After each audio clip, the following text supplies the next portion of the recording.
ว่าว่าเต้าที่เขาเต้าตั้งความหวังเอาไว้เตือนในเต้า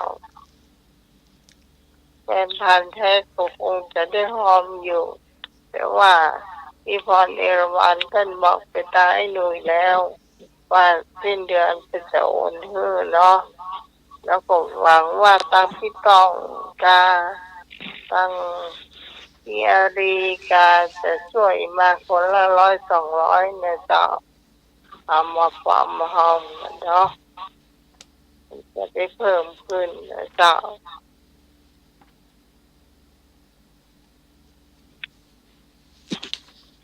ถ้าคุณผู้ฟังท่านใดจะทำบุญเนาะเพื่อเป็นการกุศลก็ตัวเฮาตัวนะเจ้าเราก็บอกว่าจะงานเนี่ยมันก็มีอยู่ตลอดเนาะครับเดือนที่แล้วก็มานักทั้งบ้านเขาเจ้าบอก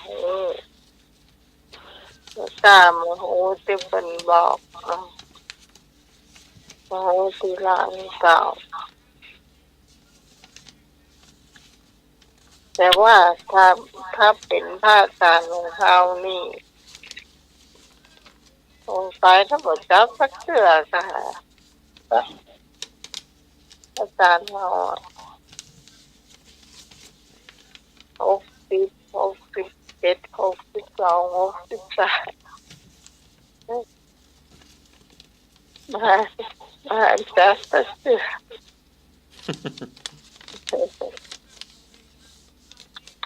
มาจั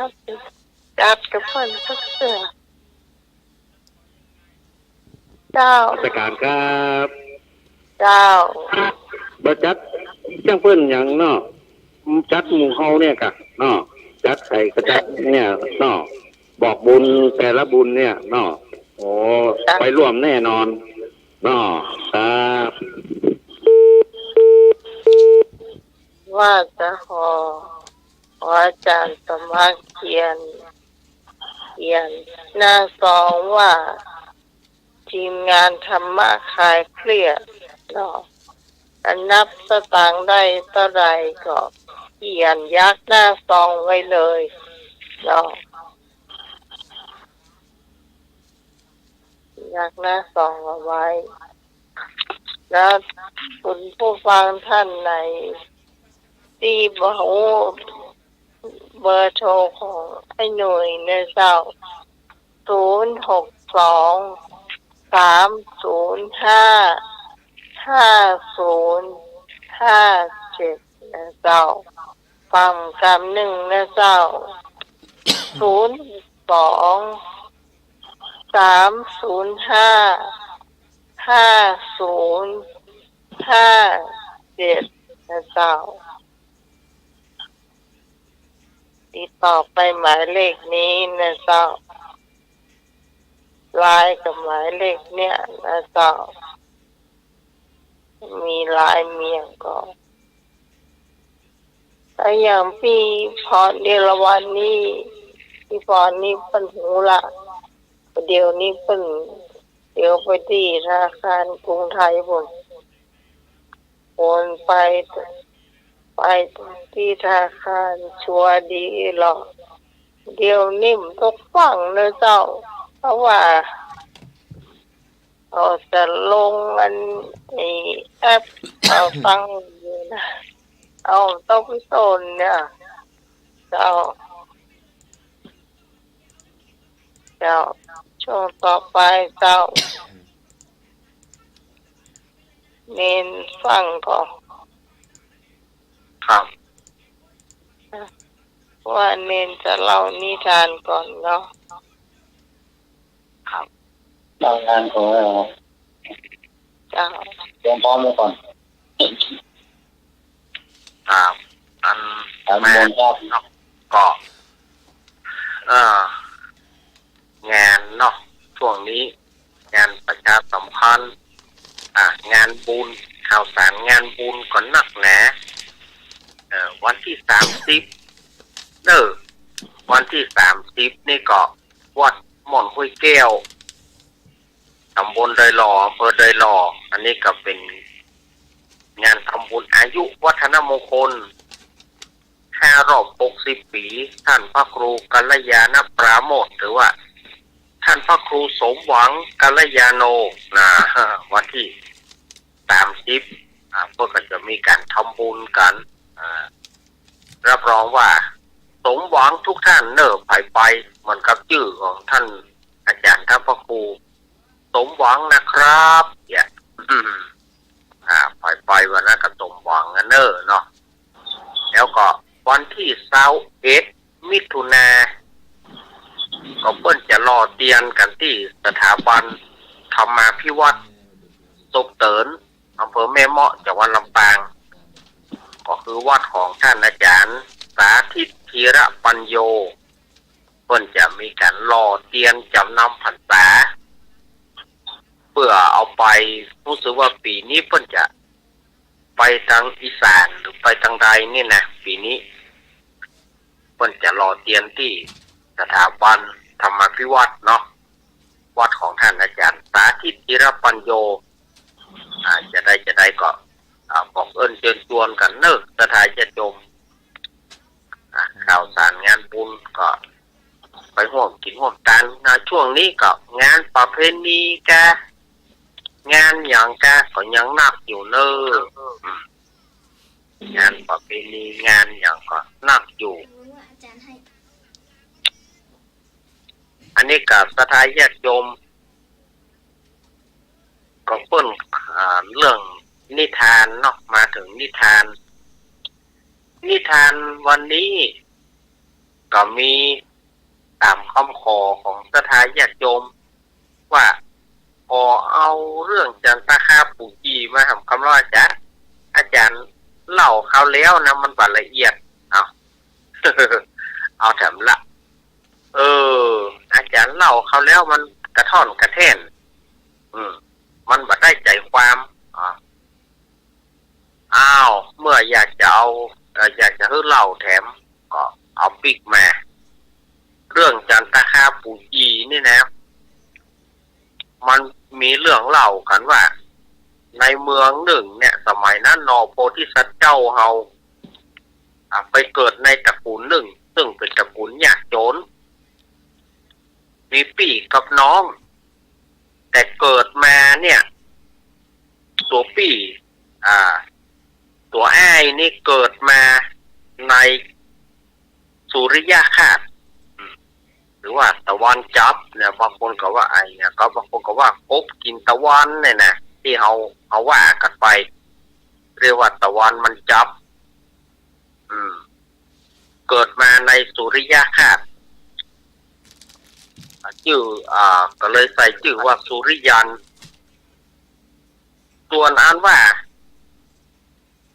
ผู้น้องนั่นน่ะเกิดมาแถมคนหนึ่งเมื่อเกิดมาก็ไปเกิดในจันทคราสแถมเกิดในคืนจันทคราสโอ้เขาไปเกิดอย่างนั้นแต่คนหนึ่งเกิดสุริยคราสคนหนึ่งเกิดจันทคราสก็เลยใส่ชื่อว่าจันทาหรือจันทคาเมื่อใหญ่มาแล้วหมอกปอจะหูเนี่ยในปีนั้นเกิดสภาวะเกิดบ้านแห้งเมืองแล้งว่ะในบ้านนั้นนะในบ้านนั้นน่ะเกิดบ้านแห้งเมืองแล้งก็คนก็หากินปืดเครื่องพ่อแม่ของสุริยันกับจันทคาเนี่ยก็หนีออกไปไปหาลูกไม้หัวมันก็ได้มาปอประทังชีวิต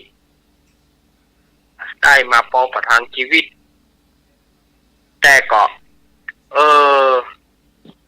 เอาตัวรอดเฉพาะตัวนะพ่อแม่ของสองคนนี่นะได้แล้วปากันเก็บไว้ก็เดี๋ยวว่าเอาให้ลูกกินเป็นว่าเอาไปเก็บไว้อันนี้จะเป็นพ่อแม่ที่ดีได้วะนี่ เป็นพ่อแม่ที่ดีบ่ได้นี้บ่ห่วงลูกห่วงเต้าเนาะเอาเก็บไว้กินคือว่าคือละอ่อนรับเสียก่อนที่นี่ละอ่อนมันมาได้กินอย่างอ่ะไปอ้อนพ่ออ้อนแม่พ่อแม่ก็บ่เอาอย่างฮื้อสักอย่างละอ่อนก็โอ๊ตกินก็รับไปเมื่อรับไปสองผัวเมียเนี่ยก็หันว่าละอ่อนรับแล้วก็เอาผลไม้เอาหัวมันไอ้อย่างเอามากินก็ว่าเขารับแล้วแต่ว่ามันเป็นตูบยางแห้งเฮือนเนาะมันเป็นตูบยางแห้งเฮือนมันเป็นกระท่อมนะคนโบราณว่าตูบยางแห้งเฮือนก็คือกระท่อมมันไม่ใช่กว้างใจหยังลูกละอ่อนมันก็ได้ยินเมื่อละอ่อนมันได้ยินเสียงเกี้ยวผลไม้รากไม้มันก็ตื่นมาก็พ่อแม่ขอหน่อยกินย่างเนาะแทนที่เขาเนี่ยจะปั่นให้ลูกมันได้น้อยก็ยังดีกลับมาฮื้อ กลับมาฮื้อกลับไปตะวาดลูกอย่าได้เนี่ยละอ่อนมูนี่เปิ้นรับเปิ้นนอนกันลูกเปิ้นรับเปิ้นนอนหมดอันนี้นี่มาให้กินอย่างเมื่อค่ำเมื่อคืนอะไรจากคนแท้แล้วดีกะนี่นะละอ่อนมันก็มันบ่ได้กินนี่เนาะมันก็ให้กะละอ่อนมันได้กินลูกพ่อแม่กินยังบ่ปานไอ้เขาพ้องเนี่ยไปกินยังที่ไหนบ่ได้มียังเนี่ยปูลูกปูเต้าไว้ละอ่อนมันก็หัวเมื่อค่ำเมื่อคืนตัวมันก็รับไปรับตรงนั้นตรงนี้พ่อแม่ก็กินอันนี้เอาตัวรอดคนเดียวนี่พ่อแม่เอาตัวรอดคนเดียวใช้ไม่ได้เนาะใช้ไม่ได้ก็แจ้งมาก็ออกไปแจ้งมาก็ออกไปแพะไปป่าเนี่ยกะแจ้งมาออกไปแพะไปป่าถ้าได้นักก็เอามาฝันลูกถ้าบ่ได้นักก็เขาเก็บไว้กินเขาก็เดียวว่าเพื่อลูกไปพ่อนั่นบ่เพื่อส่วนว่าลูกเนี่ยก็คือเจ้าสุริยันโดยเฉพาะเจ้าสุริยันนี่มันใหญ่พ่อละลูกใหญ่พ่อละวันหนึ่งก็ไปกลางโต่งไปเสาะงมปูได้ปูมา4 ตัวได้มา4 ตัวด้านนะ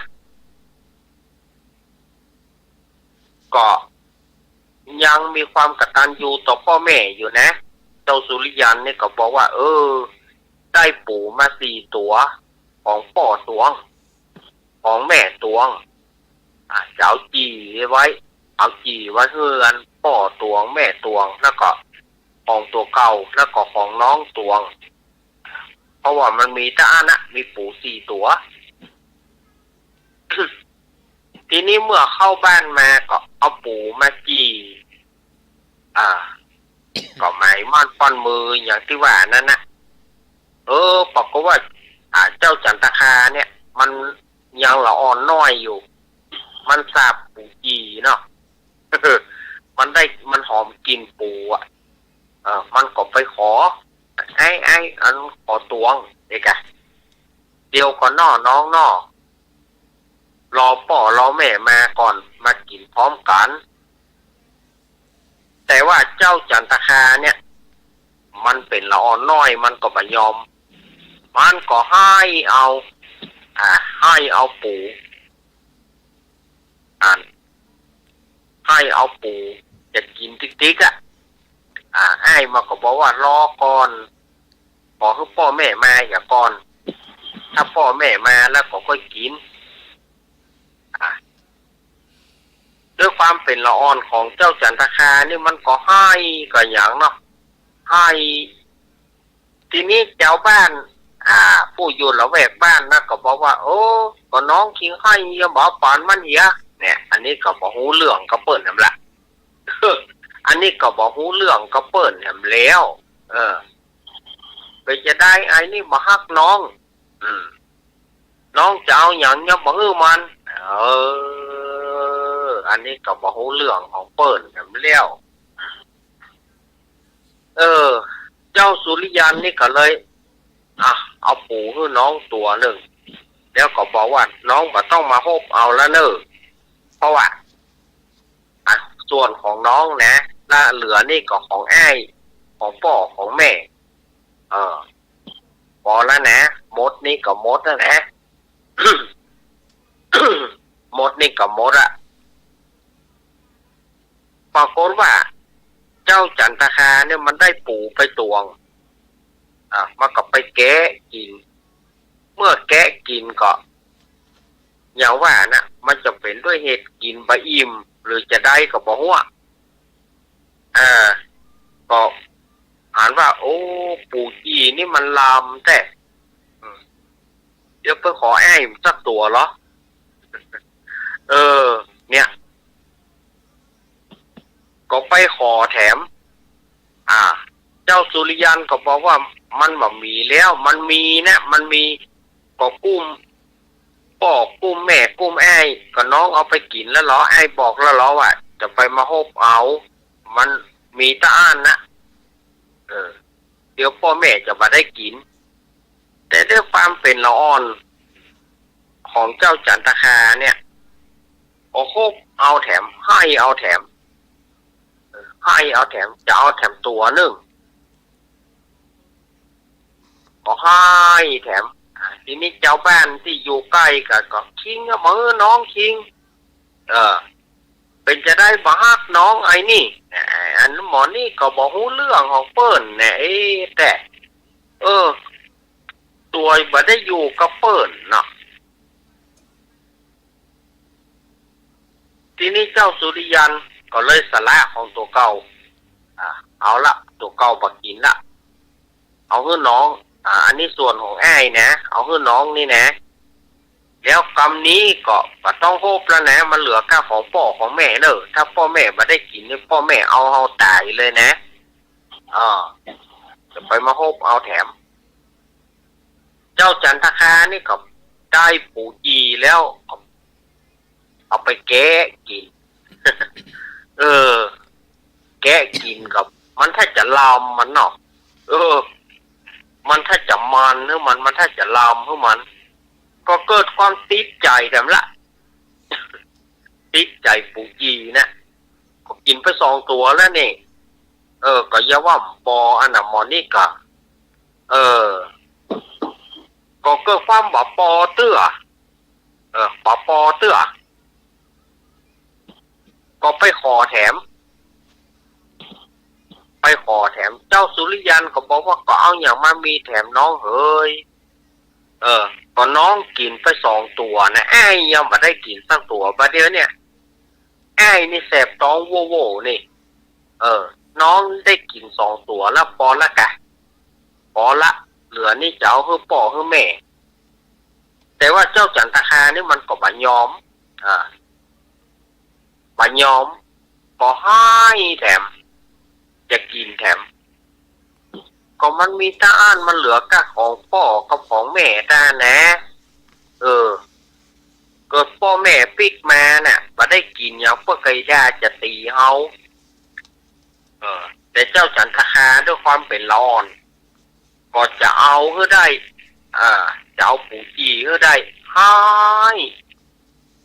เจ้าบ้านนะก็มาทำละก็ขิงป้อมปันน้องแต่เนี่ยหมอนี่บอกหูลึกตื้นของเปิ้ลเจ้าสุริยันก็เนี่ยได้เอาตายแล้วปูน้องก็ให้อยู่ห้านะก็เลยสละเอาของป่อถ้าป่อแม่ปิกมาจะใหญ่ใดก็จำเป็นเนาะน้องให้เอาก็เอาเพื่อน้องแถมตัวหนึ่งปอแล้วนะคำนี้นี่จะเหลือค่าของแม่ได้นะป่อยังไม่ได้กินนะจบเจ้าจันทคานี่มันก็ปอหมอกนะเนาะไม่แซ่เล่นเนี่ยคำนั้นเนาะตัวได้กินในเปิ้ลมาได้กินก็จะโฮบกินติ๊กๆเนี่ย ทีนี้มันก็ได้กินแล้ว แต่ก็ปอเตื้อเนาะเอาก็แซ่บ่ไม่แซ่บ่ เล่นจนว่าโกนลายกันนะเนาะหูเหลืองนี่แน่ก็ไปโฮบเอาแถมนะเจ้าจันตคานี่ก็ไปโฮบเอากับไอ้แถมไอ้ก็บอกว่ามันเหลือตัวเดียวป่อกับแม่เนี่ยประเดี๋ยวเนี่ยแม่จะได้กินหรือว่าป่อจะได้กินเนี่ยต้องสละคนหนึ่งนะน้องประเดี๋ยวมันบ่มีแล้วมันมีตะอ้านนะมันมีตะอ้านนะแต่ว่าเจ้าจันตคานี่ก็โฮบให้เอาจะกินปูนะเอาเจ้าสุริยันนี่อย่างไรก็เหลือตัวเดียวก็เลยเอาให้น้องไปมาได้กินสักคนละการน้องกินปูไป4 ตัวกินปูไป4 ตัวทีนี้พ่อแม่ปิดเข้าบ้านมามืดแล้วหรอกปิดเข้าบ้านมาก็ไปหั่นใส่เปลือกปูกองนั่นก็เลยถามว่าสู่เขาไปเอาปูที่ไหนมา เจ้าสุริยันก็เล่าให้ฟังว่าไปได้ปูมา4 ตัวแล้วมีไหนของพ่อของแม่เพราะว่าเจ้าสุริยันนี่เล่าให้ฟังว่าน้องพบหินน้องให้หินแต่ว่าพ่อแม่เนี่ยบ่มีเหตุผลพอฟังลูกเลยเพราะว่ากินอย่างป้ากันกินกัน2 คนบ่ห่วงพ่อห่วงแม่ป้าก็ขับไล่เลยไล่ปุ๊บไล่ตีลูกทั้ง2หนีออกไปเนอะออกไปจากบ้านนี้ถ้าบอกไปนี่ก็จะเอาตายทั้งคู่ละทีนี้2 พี่น้องนี่ก็เลยจำเป็นต้องหนีหัวซุกหัวซูนพ่อแม่มาอยู่พ่อแม่นี่บอกเกินไปแต่ไล่ลูกทั้งคืนไว้โจนได้ไปอยู่ต่างบ้านต่างเมืองเมื่อไปเป็นดีแล้วก็มาหาพ่อหาแม่เพื่อมาตอบแทนกตัญญูความกตัญญูแต่ว่าพ่อแม่เนี่ยกับบ่ฮู้จักว่าบ่ฮู้จักเจ้าสุริยันกับจันทคานี่นะบ่ฮู้จักประหารบ่ฮู้แม้จะอย่างใดก็เหมือนกับกิเลสเหมือนกับกรรมมาบังบ่ฮู้จักทีนี้ก็เอาเงินเอาทองซุกหัวไม้กานเนาะไม้กานหาบน้ำนี่นะไม้กานหาบน้ำนี่เอาเงินเอาทองซุกหัวไม้กานเขาก็ยังพอประหารเตื้อเอาไม้กานนั้นไปใช้โดยบัดเฉลียวโดยบัดสังเกตสังกาสักอย่างอันนี้ก็ด้วยเป็นเรียกว่าเป็นกรรมของเขาอย่างหนึ่งนะเป็นกรรมอย่างบอกว่ามาบังตาบังใจเขาทีนี้เมื่อเจ้าสุริยันกับจันทคามาเอี่ยวหาเมื่อใดก็พ่อแม่ก็บ่ฮู้จักอันนี้พ่อแม่เป็นอัลไซเมอร์หรือเปล่าบ่ฮู้จักลูกเนี่ยมันเป็นไปบ่ได้แค่หรือว่าจะเป็นอย่างบังตาบังหูบังตาบังใจเขาก็บอกว่าเนอะอันนี้ก็คือเรื่องอาตมาก็เอามาย่อๆเนาะเป็นเรื่องจันทคาปู่จีนี่นะก็มาจากเจ้าจันทคาเนี่ยมันมามักปู่จีใช่ว่าไปกินเสี่ยง4 ตัวกันนะ อันนี้อาตมาเอามาแบบย่อๆแล้วก็มาเล่าให้สถานญาติโยมได้ฟังกันเนาะก็พอที่จะได้เล่าให้กันฟังมาให้พอดีก็เอาเนาะต่อไปก็เข้าสู่รายการของเราต่อไปเชิญปี่เลยเนอะครับ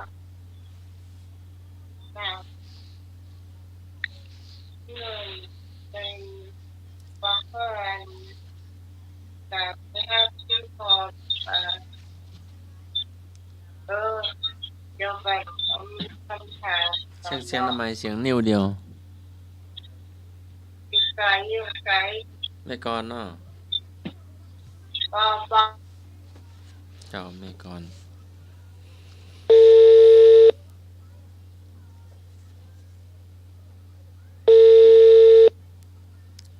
เอาติดต่อไม่ก่อนเนอะ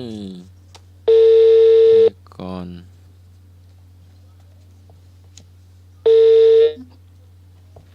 ค่ะนมัสการเจ้า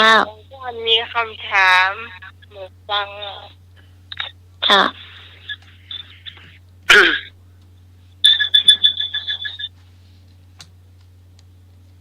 สงใจโทรศัพท์จะ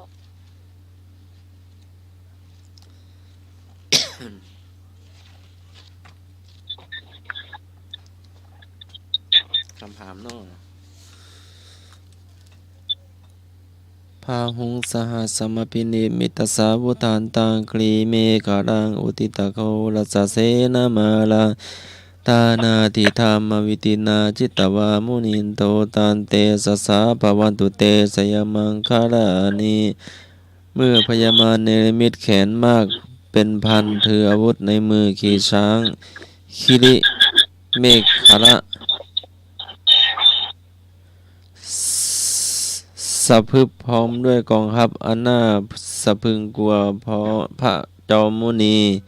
พระจอมมุนีทรงสนะด้วยฐานบารมี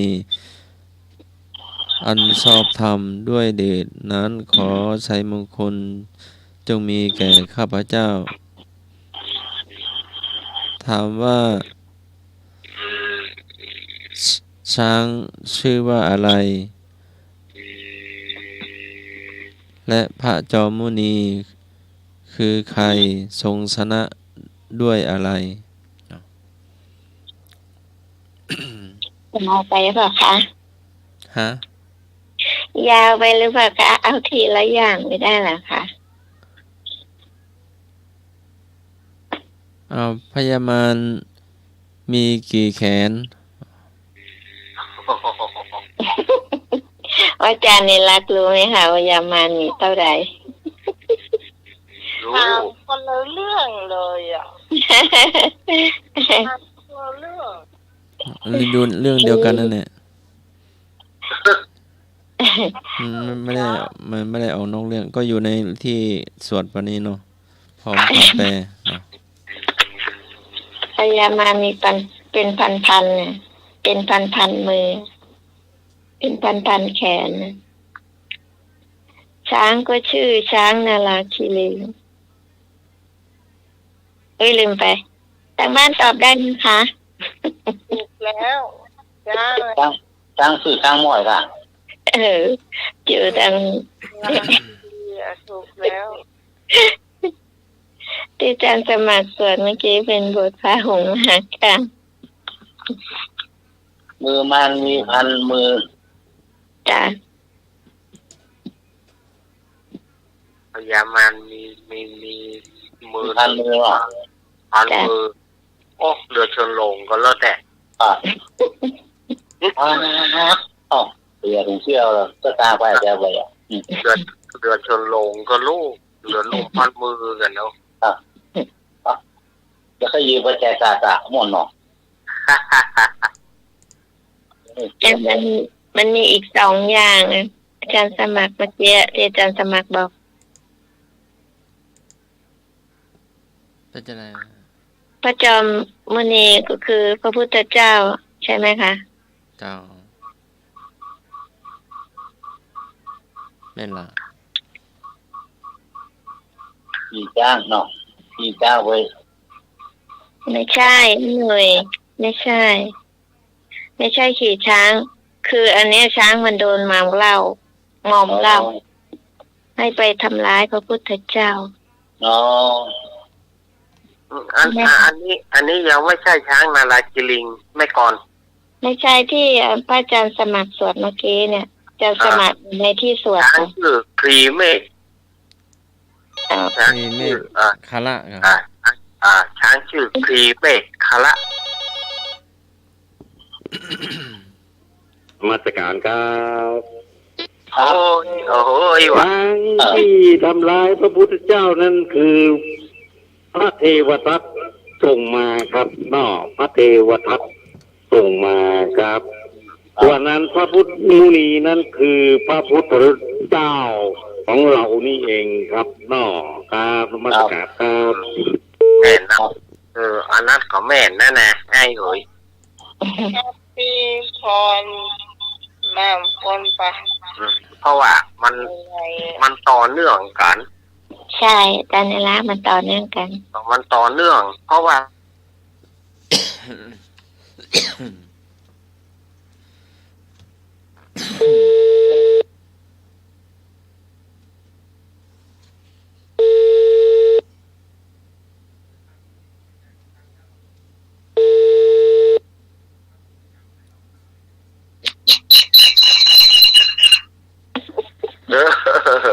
เจ้าแม่พรแม่พรมาแล้วเนอะ แต่ถ้าจ้างแบบที่มันนี่ที่ลุงหนุ่ยว่านะก็เบาเด้อจ้างป่านั่นน่ะ เปล่าหรอก โอ้เบาลูก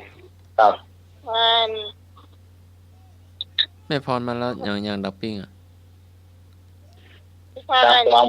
ล้างสว่างลำวงอยู่ ออกมาหรือยังอ่ะ แม่พรเตียวแวดวัดอยู่กะหรือว่า เดี๋ยวเอาเอาวะ ล้างสว่างลำวงอยู่ เอา ไอ้หนุ่ยบอกให้น้องพรจอดรถดีๆก่อนกะ เออ หาที่จอดรถไม่ได้ ที่ยกลงจะเอา ลงไปซ่อมเองมันอยู่ ถ้า ก็ มายังบอกมีเสียง เป็นศรัทธาไปซ่อมเองมันอ่ะได้สองถ้วย น้องพรวางก่อนเดี๋ยวอาจารย์สมัครไปรับใหม่ ถ้ามาก็ต้องนี่ละนี่ อันบางที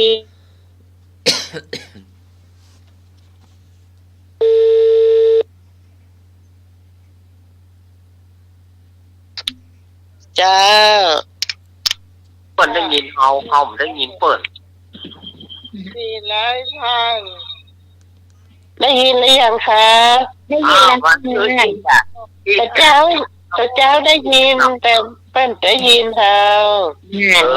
นี่ มัน ฟังลำโพงในหูจะแตก เบาเฝ้าลำโพงเลย เบาเสียงนะนะ เบาเสียง จ้า นี่ก็เนาะ จ้า ครับได้เอาดังเนาะ หายดีแล้วเหรอน้องพร ดีแล้วแต่ไอแล้วเจ้าใจได้สเตสซิลแล้วกะ ดีแล้ว เนาะ แล้วคนที่นครปฐมนี่ไอแค่เข็มอ่ะ มาตรการครับอัน เจ้า มันสื่อสารกันบูเรื่องเลยครับเนาะน่ะมันเลยยุ่งยากเลย อย่ามาใกล้หัวใครก็คือเหมือนคุณ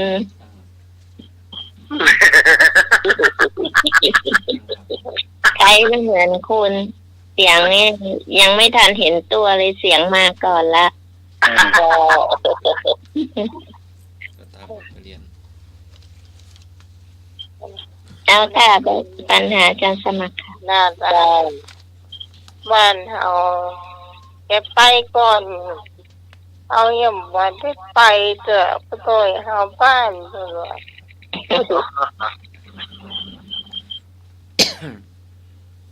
ถูกต้องคำถามต่อไปเนาะ จ้า มาลาติเดกัมมพิยุชิตสัพพะราติงโครัมปนาระวะกัมมะขะมะทัตถยาขังขันติสุทันตวิตินาจิตวามุนินโทตันเตสัสสะภวันตุเตชยมังคลานิเมื่ออาละวะกยักษ์ผู้ดูร้ายหยาบช้าและโหดเหี้ยมเข้ามาลาวี ตลอดทั้งคืนยิ่งกว่าพญามารและพระจอมมุนีทรงชนะด้วยใช้พระขันติเป็นอุบายสั่งสอนด้วยเดชนั้นขอชัยมงคลมีแก่ข้าพเจ้าถาม ตา ว่า วันคุณตอนมาตอบ เดี๋ยวก่อนอาจารย์สมัครกำลังจะบอกให้หน่อย ถามว่ายักษ์บ้านอยู่ที่ไหนอย่ามาโหดร้าย โอ้โห ให้หน่อยตอบเลยยักษ์วัดโพกับยักษ์วัดแจ้ง มีบ้านมีจองมีวัดอยู่ก่อน เจ้าทางบ้านตอบได้ค่ะ ตาคุณนั้นหนาบุญวันตอนตานมาตอบ มันสักเถิด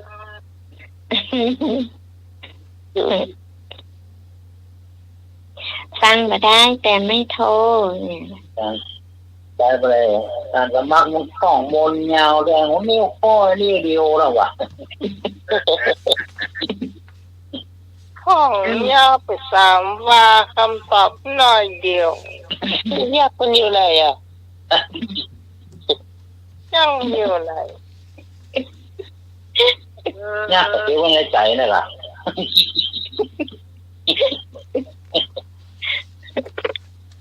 ว่าในใจอ่ะ ไหน แต่ตอบได้ตอบยากคนไหนเรื่องมาเรื่องอยู่ข้างวัดมันเก่งอ่ะมา ที่วัดไม่มียักษ์เลยไม่รู้ ฮะ ที่วัดเตาหายไม่มียักษ์เลยไม่รู้ แต่เศร้าก็มียากหรอก เข้า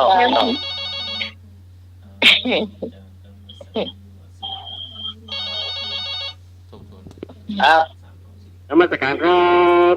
โอ้มาแล้วนี่ใช่มาช่วย ยักษ์ตนนั้นคือยักษ์วัดแจ้งกับยักษ์วัดโพครับเนาะ โอ้ ตอนพุ่งเล่นมาได้ โอ้เล่นต่อ อาจารย์สมัครเฉลยค่ะ ไม่รู้ อันนี้เน้นพระน้อยมาเฉลย อ่ะ ปิเปอร์เหรอ สวัสดิ์บปะ เอ สวัส อ ดิ์บปะครับ สวัสดีป๊าครับ น่าจะวัดแจ้ง น่าจะวัดแจ้งครับ เอาคำถามต่อไป นาลาคิลิงกัชวาลังอัตติมานภูตังทาวกิจักกะมาสะนิวะสุธาลุนันตังเมตตัมภูเสวิวิธินาชิตตวามุนินโทตันเตชะสะภวันตุเตชัยมังคลานิ คำแปล คำแปลเมื่อย่าช้าง เมื่อพญาช้าง เมื่อพญาช้าง นาราคีดี นาลาคิรี ตกมัน หนักสุดท้ายเหลือ หนักสุดท้ายเหลือ เล่นเข้ามา เล็งเข้ามา แล้วก็ไฟไหม้ป่า เรากับไฟไม่ป่า ดุด ค่ะ จักรลาวุธ จากกราวุธ เหมือนฟ้าผ่า เหมือนฟ้าผ่าพระจอมบุนินทรงชนะ ด้วยน้ำพระเมตตาด้วยพระเดชนั้นขอชัยมงคลจงมีแก่ข้าพเจ้า ถามว่าช้างตัวนี้ชื่ออะไร ช้างตัวนี้ชื่ออะไร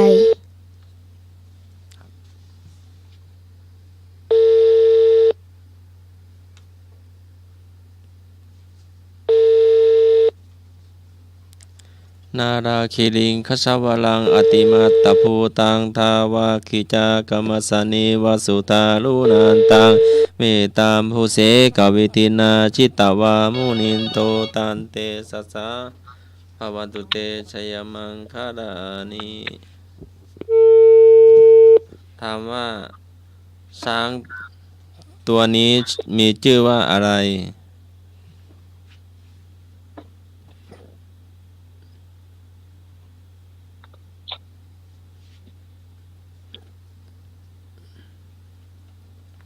ตอบมาได้เลย 053 226 058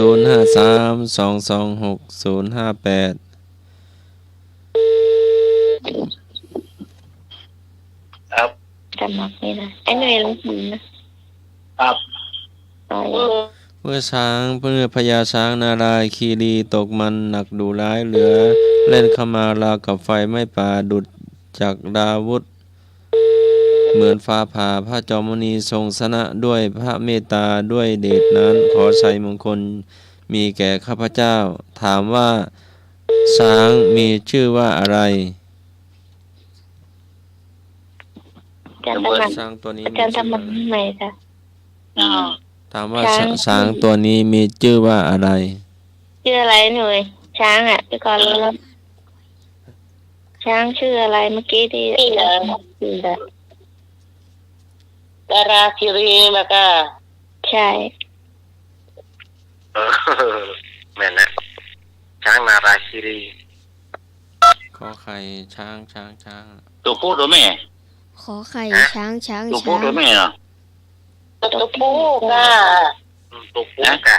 อ๋อตัวผู้เนาะ ครับ อาราคิรีเนาะ เออพระเทวทัตตรงมาพระเทวทัตเอาเหล้าให้ยอกเอาก็เอาจ้างตัวเนี้ยกันที่หันพระเจ้ายุดเลยเนาะ ใช่ นั่นแหละ ให้สร้างเล่าเลยเนาะ ก็ พระพุทธเจ้าเลย โอ้ ได้สร้างเพราะว่าอำนาจบารมีไง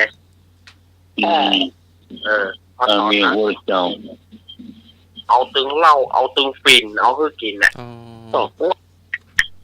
เล่นแต่เล่น เป็น มา เสือแล้วเนาะ อ๋อคือมันแบบเมาสุดๆไงแต่ว่าไปหันใส่พุทธเจ้าก็เลยหมอบลงอ่ะ โอ้ ตัวใหญ่แต่เนาะ โอ้ใหญ่อ่ะเนาะ งวงใหญ่ตัวใหญ่แต่ ก็ยื้อกี่น้อยรถ10 ล้อเต็มอ่ะก็ยื้อออกมาเป็นมัดอ่ะ ร่นมานี่ เก็บสวยอ่ะ แผ่นดินฮอดสั่นนะเนาะ รถ10 ล้อจางว่าเป็นลำรถอ่ะฝางรถเลยนะเปียวลงเป็นมัดอ่ะ ช้างไม่ต้องได้ปีนเนาะถ้าเป็นไอ้หน่วยนี่ปีนไม่ได้จะถึง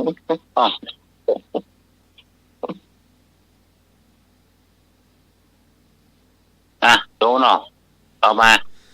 อุคิตขัดขมติหัตตสุทารุนันตันทาวันติโยชนะปะทังคุริมาระวันตังอิทิติสังคตมโนจิตวามุนินโทตันเตสัสสะปวันตุเตสยมังคารานีเมื่อโจรองคุริมาดุร้ายถือดาบเงื้อง่าวิ่งไล่ติดตามไปเป็นหนทาง3 โยชน์พระจอมมุนีทรงชนะด้วยการบันดาลอิทธิฤทธิ์ด้วยเดชขอชัยมงคลจงมีแก่ข้าพเจ้า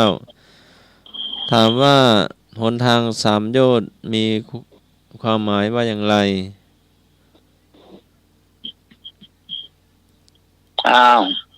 3 โยชน์ 3 โยชน์กอไก่3 กิโล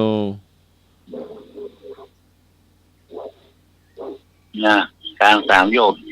3 ซอยเนาะ อาจารย์ 3 เส้นเนาะ 3 โยช อ้าว น์ 3 โยชน์หนึ่งก็16 กิโลจ้ะ โอ้ 616 62 3 โยชน์ โม16เข้าไปเป็นเท่าใดอ่ะ โอ้ก่อนเตียวเนาะก่อนพระเตียวเนาะ 28 1 โยชน์16 กิโลอ่ะ โอ้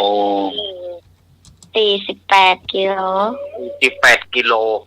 จ้า นมัสการครับ อ้าวว่าเอ้ย หม้อเชียงใหม่เนี่ยไปเมืองฝางเนี่ยครับไปเมืองฝางเนี่ยหลายโยชน์อะเมืองฝางอ่ะ โอ้ คุณจะเดินไปหรือไง เที่ยวไปก็ได้หลายวันเนี่ยกันเนาะ ในรถก่อนนะเนาะก่อน เอาอย่างวัดอ่ะ มีรถ จ้า ครับ เอาไม้สร้างวัดหรือว่าเอา ก็ไม่รู้มาตราวัดของเปิ่นในสมัยนั้นนะ สมัยพุทธกาลนะครับ ก็คิดเอาโยชน์เนี่ยขนาดแผ่นดินเนี่ย บอกว่ากว้างถึง240,000 โยชน์ยังว่าคะเนเอาอยู่นะคำว่าคะนาก็คือว่าคะเนว่าอย่ามันยังไม่เป็นมาตรฐานนะ เอาเลยเฉลย นี่คือหน้าตำเนอะไรนะเนาะ คะเนว่า มันกว้างถึง240,000 โยชน์ คำนี้ นี่ คาดว่า ถ้าพลาด ว่า จะเฉลย คะเน เนาะ ว่า ครับ นี่คำเนอะไรนะยังไม่ได้ทายหูดาวเทียมด้วยนะเนาะ โอ้โหวันนั้น เฉลยนะค ตั รับ วเฉลยนะครับหลวงพ่อ3 โยชน์หมายถึง 3 ลูกหมายถึง 3 โยชน์หมายถึง 3 โยชน์หมายถึงระยะทางประมาณ 48 กิโลเมตร 48 กิโลเมตร ก็แม่นนะ คำว่าโยชน์เป็นตารางวัดระยะทางของไทยโบราณมีเทียบเคียงข้างหลักต่างๆ โยชน์หนึ่ง 1 โยชน์เท่า หนึ่ กั ง บ โยชน์เท่ากับ400 เซนหรือราว16 กิโลเมตร ดังนั้นทาง3 โยชน์ ทั้ง3 โยชน์ ทาง3 โยชน์ 3 คูณ 16 3 คูณ 16 เท่ากับ เท่ากับ48 กิโลเมตร 48 กิโล โอ้โหโอ้วันนี้ลูกเนนอยู่ยาวแต่วันนี้แหละวันนี้จับยาวเลยเหรอ ตอนนี้ใครรับอะเนาะเตี้ยรับปกติแหละ เด็กเมาเล่นเนาะ เมาเล่นนี่ เนี่ยอย่างไร3 โยชน์นี่3 เส้นกะคนละเส้นนี่กะอาจารย์ไม่เดินทางคนละเส้นนี่กะเรียกเอาอีกกะความหมายว่าไม่ใช่ ไม่ใช่เป็นวัดระยะความยาว 48 กิโล ครับ ธรรมการครับเพิ่นอยู่กันยาวก็อันวันนี้เป็นวันศีลวันพระอย่าที่คิวสั่งเลยอันอยู่ยาวเลยอ่ะเนาะอยู่ถึงเที่ยงคืนเลยอย่างผมเนี่ยกะเนาะให้เที่ยงคืนนะ เขามีอยู่ยาวเหมือนตัวละ เที่ยงคืน วิ่งตัวพระเจ้ามุนีเนาะผู้ได้องค์3 โยชน์48 กิโล โอ้ โอ้วิ่งไกลแต่ว่า ครับ แต่พระองค์ว่าเราหยุดแล้วเนาะ ครับ หยุดฆ่าหยุดแกงหยุดแล้วเนาะหยุดเบียดเบียน อ๋อ แล้ว องค์ปริมาณเนาะ จ้า แต่องค์คุลิมานนั่นก็ถามพระองค์เนาะ ครับ ค่ะ วิ่งก็เหนื่อยอิดเนาะหยุดก่อนนะพระ เนี่ย อง ข ค์ นา เรา ดโคกนิ้วมือมัดห้อยคอเองกลับเนื้อกลับตัวได้เป็นนี่ไปเลยอ่ะเนาะ เราหยุดแล้วนะครับ หยุดแล้วทำไมเตียวดำๆเนาะ เออ โอ้พระองค์ว่าหยุดฆ่าหยุดแกงหยุดเบียด ห เบี ยุ ย ด น หมดแล้วเนาะหยุดแกงหยุดฆ่าทุกสิ่งทุกอย่างหยุดหมดเนาะนั่นว่าที่ที่เตียว300 กว่ากิโลน่ะเตียวไปพระพุทธเจ้าอะ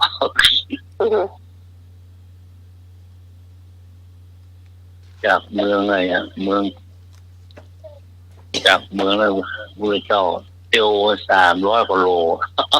ต่อไปต่อไป ข้อต่อไปจำเป็น ฮะ ข้อต่อไปครับจบละ ข้อต่อไป วิชาเบญจศีลเบญจธรรม มุสาประเภทใดเรียกว่ามารยา ก็อวดวิชา ขอมีเลสใน คอแกล้งป่วย งอนอนวันค่ำมุสาประเภทใดเรียกว่ามารยา ก็อวดวิชา ข ขอมีเลสในคอแกล้งป่วย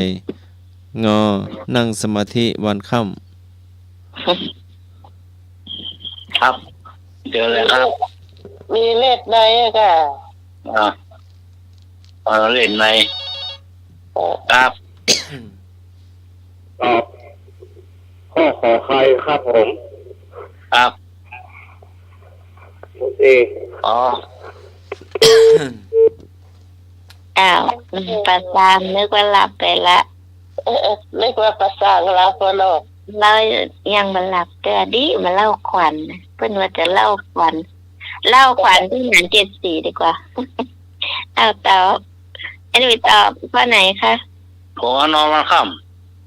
โอ้ยไอ้หนุ่ยบักก้ายหมอนขี้ใครมั่งอะ ำนะ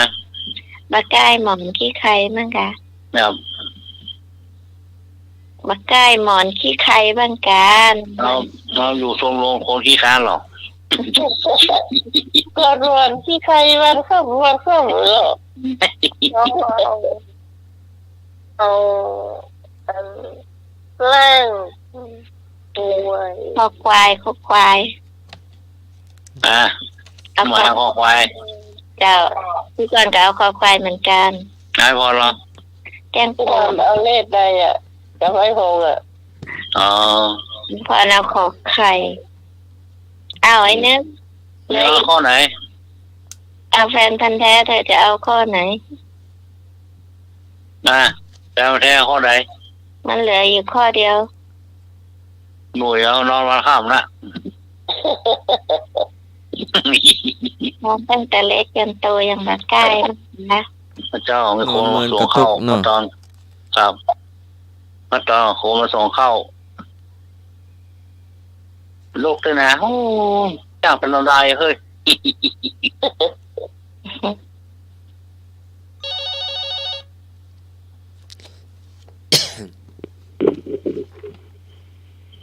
นมัสการครับท่านใบดีกาสมัครงานอีกรอบหนึ่ง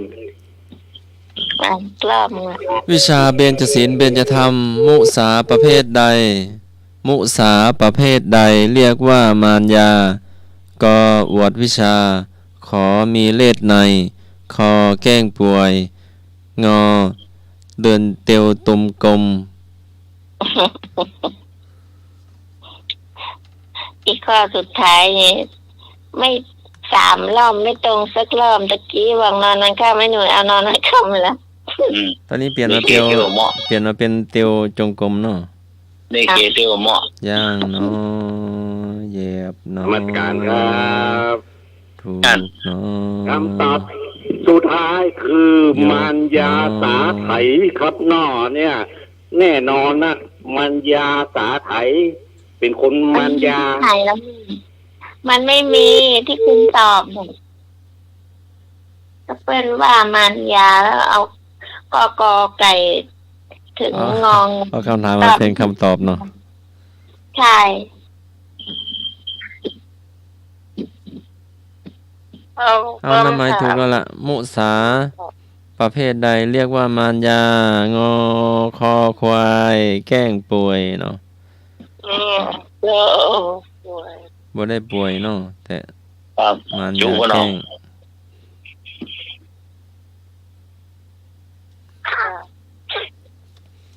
ข้อต่อไป ข้อต่อไปเนาะ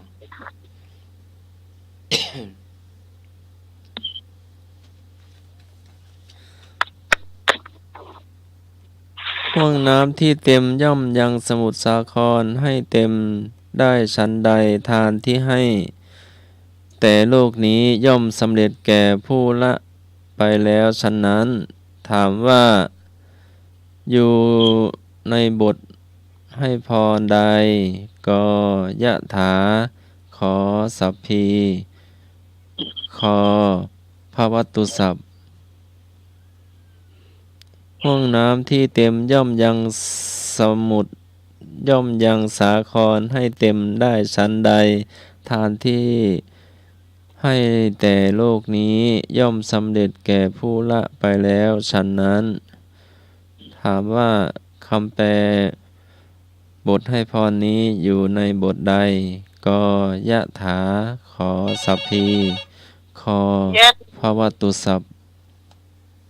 ตอบเลยยะถาเจ้าจ้ายะถาหลวงตาเจ้า คำตอบสุดท้ายคือสัพพีติโยวิวัจจันตุครับ ใช่ยะถาจ้า คนอันนั้นเป็นให้คนยะ ยะ ถา ถา เป็น อุทิศให้บรรพบุรุษ สัพ ใช่ พีให้ เป็น ศรั ให้ ทธา ค ญาน ติโยมที่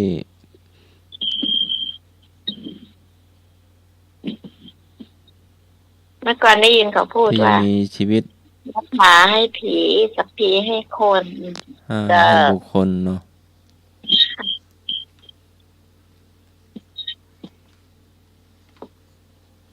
ถูกต้องแล้วล่ะยะถาวาลิวหาปูราปาลิปุเรนติสาคาลังเอวเมวะอิโตทินังเปตานังอุปกปปติห้องน้ำที่เต็มย่อมยังสาครให้เต็มได้ฉันใดทานที่ให้แต่โลกนี้ย่อมสำเร็จแก่ผู้ละไปแล้วฉะนั้น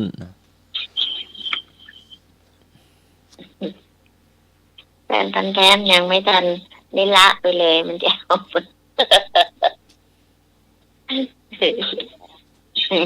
ก็ไปเลยไปต่อเลย ข้อใดไม่ใช่ประโยชน์ของวินัยก็มีระเบียบขอมีความเดือดร้อนขอปลอดภัยงอสงบสุข อ่านอีกรอบค่ะ ข้อใดไม่ใช่ประโยชน์ของวินัยก็มีระเบียบขอมีความเดือดร้อนขอปลอดภัยงอสงบสุขไม่ใช่ประโยชน์ของวินัยข้อใด มีความเดือดร้อนแล้วก็ ข้อคือใคร นมัสการครับคำตอบสุดท้ายคือความปลอดภัยครับน้อครับนมัสการครับ วันนี้เธอตอบไม่ถูกสักข้อเลยนะ เป็นว่าบัดใช่เนี่ยห้ามนะฟังคำถามดี ครับ จ้ะ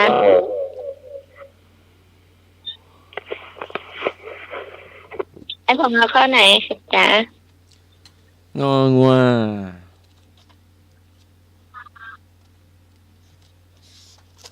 เมื่อกี้ไอ้พงษ์ไม่ใช่เอาข้อไหนไม่ทันได้ยิน ข้ององัว จ้ะ ๆ ไม่ถูก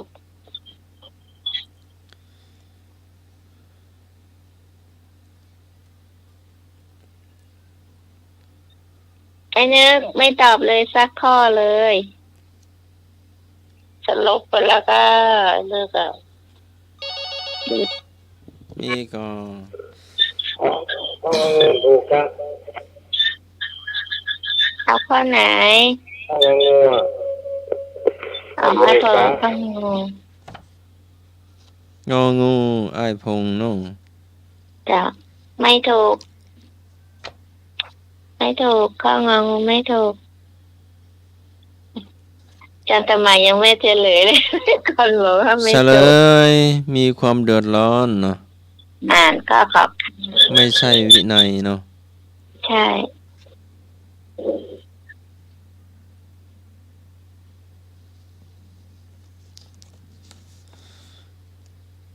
นัจจะคีตะวา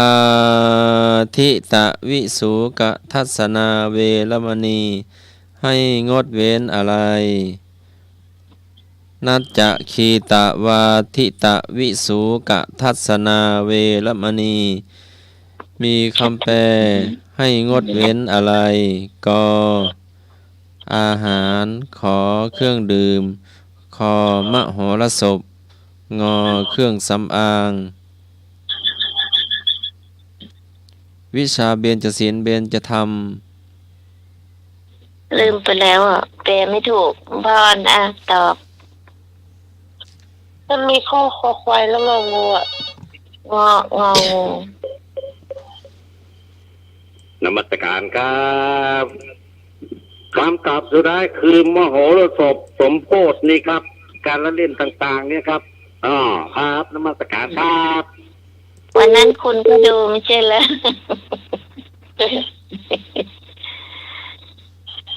อาอาจารย์สมัครลองตั้งอีกทีเลยค่ะ เอาเครื่องดื่มครับ ไอ้คงเอาเครื่องดื่ม นาจะคีตะวาทิตะวิสุกะทัศนาเวรมณีให้งดเว้นอายัง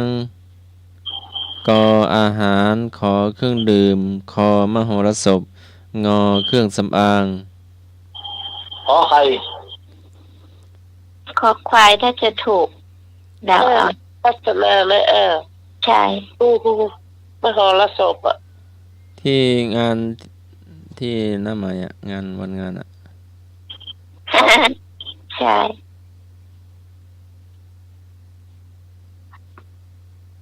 ตำบงซอ อาจารย์เล่นลากไปทางไหนเหรอดักเจ็บ ต้องหมายเอาข้อไหน อันน่าจะเห็นว่าพักผ่อน ต้องหมายเอาข้อไหน ตอนนี้อยู่ไกล อยู่ไกล นั่นมาอยู่หน้าวัดนาจะคีตะวาทิตะวิสุกทัศนาเวรมณีให้งดเว้นมโหรสพมโหรสพหมายถึงการแสดงการละเล่นหรืองานลื่นเริงต่างๆจัดเพื่อความสนุกสนานเพลิดเพลินความบันเทิงในเทศกาล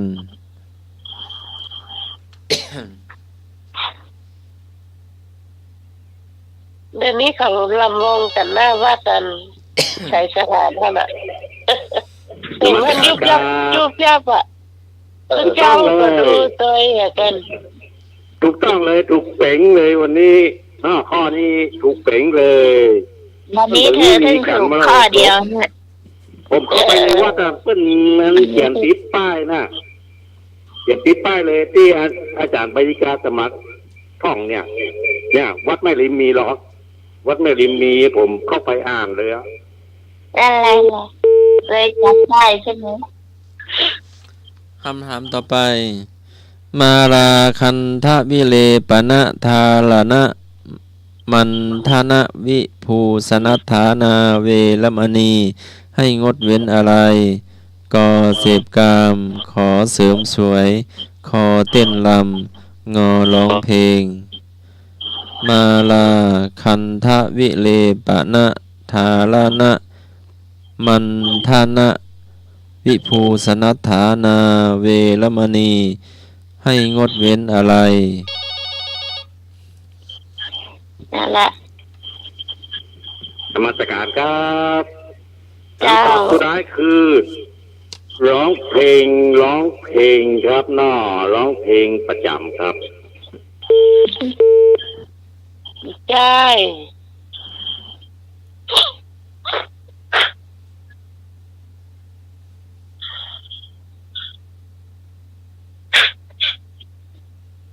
อะไรนะน้องปอนแค่ก่อนนึกไม่ออก เวลาเสริมสวยค่ะจะมีข้ออย่างห้องก็อาจารย์สมัครลงทบทวนทำกรรมละเจ้า ก็เสพกามขอเสริมสวยขอเต้นลำงอร้องเพลงมาลาคันทวิเลปนะทาลนะมันทนะวิภูสนัฏฐานาเวรมณีให้งดเว้นอะไร เอาเป็นลำครับผม ให้ผมไม่อยากเต้นรำนะ งดเว้นกับเครื่องหอมใช่เป็นเสริมสวยค่ะ ของหอมเนาะ จะ เอาเรื่องของหอมน้ำหมูน้ำหอม กระรมเครื่องหอมเนี่ย เสริมสวยแม่พรถูก ข้อต่อไปอุโบสถศีลข้อใดห้ามฉีดน้ำหอมแต่งหน้าทาปากกข้อ4ขอข้อ5คอข้อ6งอข้อ7 อุโบสถศีลข้อใดห้ามฉีดน้ำหอม ทาขี้เต่าแต่งหน้าทาปากแต่งเล็บ นะโอเค ต้นเดียด แต่งหนวด บ้างสังเกตแล้วปลอดเลยค่ะ คำตอบสุดท้ายคือข้อสี่ครับข้อสี่ ก็สีกับมุสากับ อุโบสถศีลข้อใดห้ามอาบน้ำหอม แต่งหน้าทาปากขูดเล็บ ข้อเจ็ดกับได้เฉย แม่พร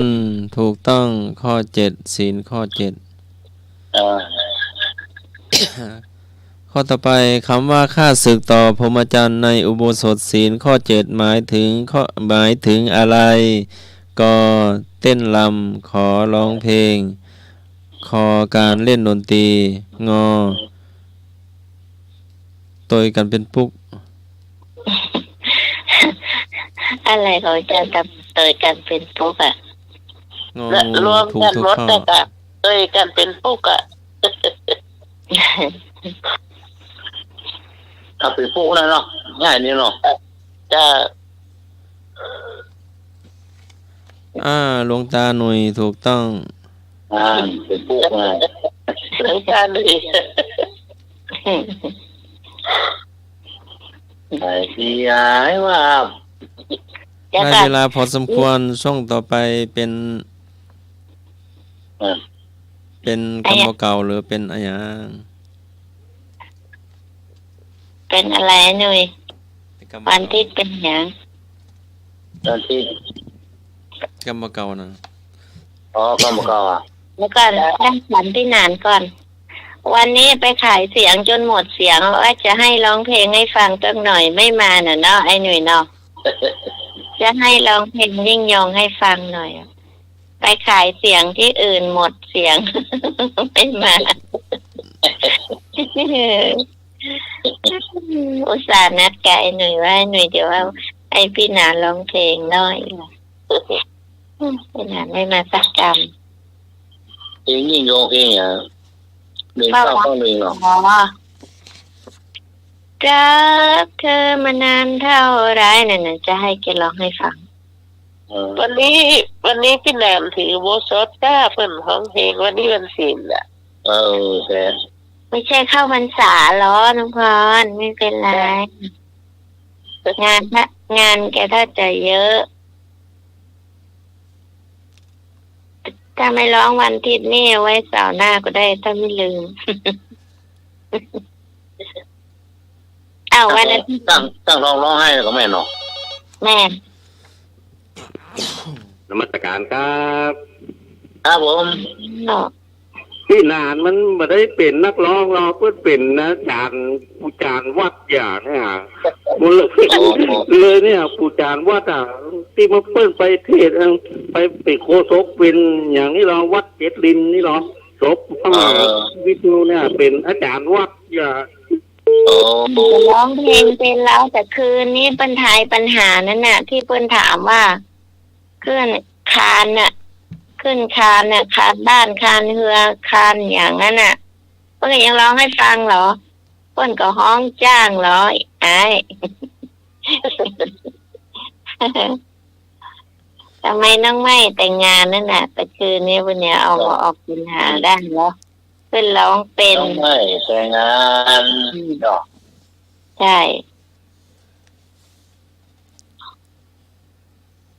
เป็นนานเพื่อก็ร้องเพลงเป็นเหรอใช่ร้อง แต่งงานได้ละ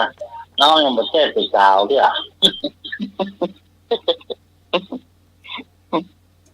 น้องยังเป็นอ่อนอยู่ เป็นสาวแล้วเปิ้นอยู่คานทองนิเวศเนี่ย นานเถอะ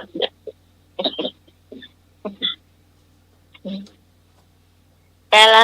ฟังปัญหาพี่นานนะถ้าฟังดีๆเอาคิดไกลๆนะเอาถึงจะทายออกนะมันเหมือนปัญหาชาวนะไอ้นี่ เนี่ยคือว่า พี่กรณ์ไม่นึกถึงเรื่องที่ร้องเพลงนั่นแหละที่อันคานตะคืนนี่นะ ต้องเขียนมีใส่เนาะ ใช่แต่ก็ตลกนะใครหัวอ่ะ ก็เหมือนนั้นที่เราบอกกันว่าอันนั้นไอ้หนุ่ยว่าอันเมียหลับมันก็ที่ไปตื่นว่าเอาคนที่บ้านหลับให้เหินเลิศมาหารกัน ถ้าเขาหลับแล้วอันนั้นเป็นของเราหมด เออ มันม่วนดีนะตลกดีเอา กรรมบ่เก่าลุงหน่วยก่อนเนาะ เอาแหละอาจารย์กำลัง เอาเลยครับ บาปอยู่ที่คนจำกรรมอยู่ที่คนสร้าง บาปอยู่ที่คนจำกรรมอยู่ที่คนสร้าง ไม่ใช่ของเมื่อก่อนไม่อย่างเงี้ยบาปอยู่ที่คนทำกรรมอยู่ที่คนกินว่ะมันบอกเนี่ย บาปอยู่ที่คนแนะนำกรรมนั้นอยู่ที่ผู้กระทำ ไม่รู้อะ เนี่ยรักเสียคู่นี่มาการลงหนอ จ้ะใครทำกรรมดีก็ได้ดีเนาะ ครับ ไหน ทำกรรมดีกรรมได้ติ่มดีนะจ้า ต้องรู้ว่าฐานะเนาะถึงได้คนเดียวเห็นเนาะอ้าว ตกตาตัวเป็นดีไข้หัวตกตาตัวเป็นดีไข้ให้ ครับ เอาว่า ครับใครทำอะไรไว้นะไปข้างหน้าติ๊กๆเด้อเนาะไปเรื่อยเคยทำอย่างจ้างเตอะเนี่ย ไปเรื่อยๆอ่ะเนาะครับจังหวะ ทำไปเรื่อยๆอะจ้ะ ครับ หมายถึงทำผิดพลาดขึ้นมาดูก็เป็นของตลกที่ตัวเองพลาดพลั้งทำเข้าก็อยากจะฮ้องให้ ใช่แหละ ไปละ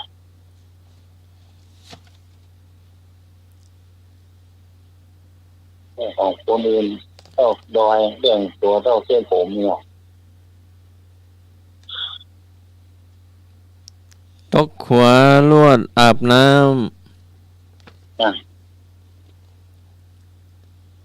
ไอ้หน่อยเอาสบู่ไปเตย ำพักสบู่ไปตัวเนาะลุง ตกขัวไปแล้วอ่ะอาบ พระ น้ ผมก็เหรอพระผมก็ลวดอาบน้ำไปเลยกันเนาะ ขวามันขั้วหรือว่าขวามันอันนี้พะเลิศ ำความดี ความรู้ บ่เขย่ากันกันหรือว่าเดินไปดำ ไอ้หนุ่ยตัวอ้วนเนี่ยมันก็เลยตก ไม้ไผ่ มันบ่มั่นหรือว่ามันพัวแล้วไหม มันแบบมันเนี่ยขัวมันเก่าไง โอ้ย ร้านบอกอ่ะผมตัวหน้าเลยอ่ะอ๋อ ก็ทำนะความหมายตกสะพานพลอยถือโอกาสอาบน้ำทำนองตกกระไดพลอยโจรบ่ต้องปิกบ้านมาบ่ต้องอาบแล้วเนาะ อาบแล้วก็ รวดเดียวเลยเนาะ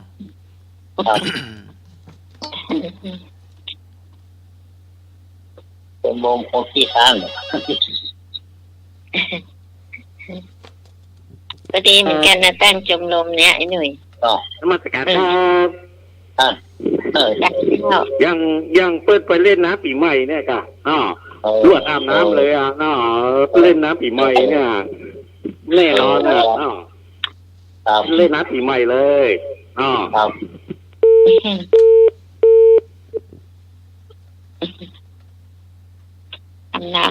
อาบน้ำรวดอาบน้ำปีใหม่ได้ที่ไหนก็เอาขี้โคลนสาดแล้วขี้เปิดสา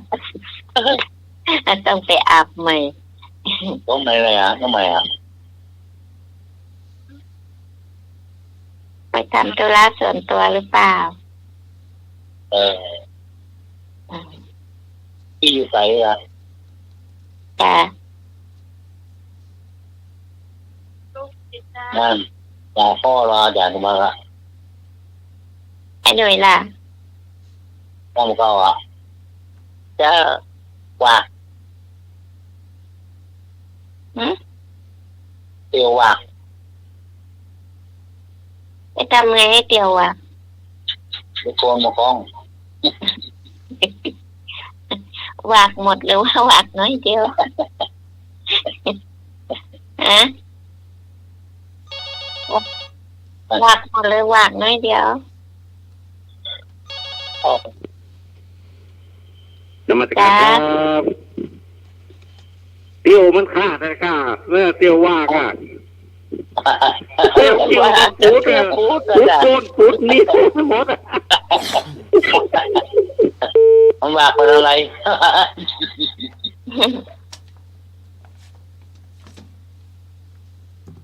เตียววากเป็นอะไรอ่ะ ว่าจะต้องได้วากไปทางโค้นแล้ววากมาทางเพเลย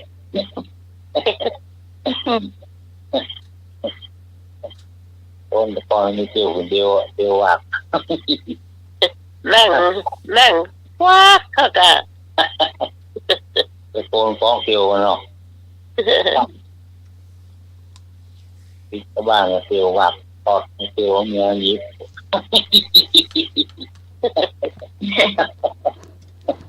เมียว่า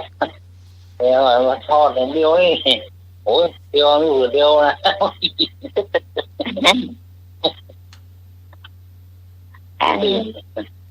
คือแม่เมียมาหลง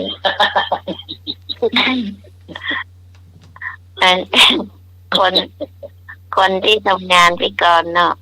มันขึ้นไปบนถาดเนาะแล้วเดี๋ยวมันก็วากจ้ะเอ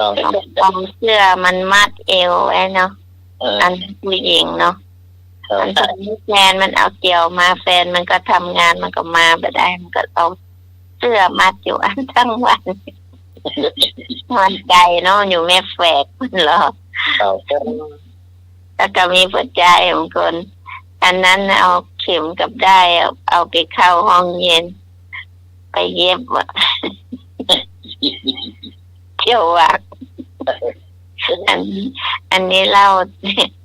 ที่มาของเตียววักได้เอาเข็มไปเย็บแล้วไหลไปทางใดแล้วก็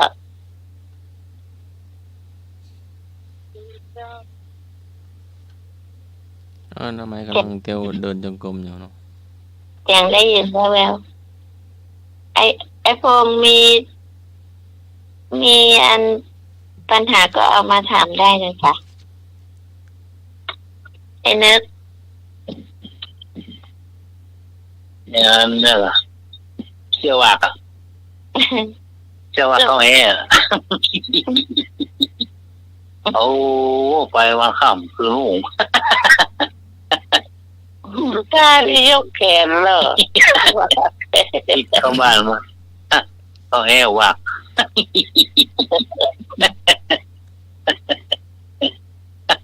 ก็มันน่าแค่หัวตกอได้บุกคืนบอกได้เดี๋ยวมันเป็นอย่างนั้นไงไอ้เรื่องอ้อมกอดที่เธอเกลียดอะมันบอกไว้อย่างนมัสการครับครับผมถ้าจะดูเตียววากเตียวอย่างนี้นะดูผีบ้านั่นเนอะผีบ้าไม่ใช่เตียววากโพสต์น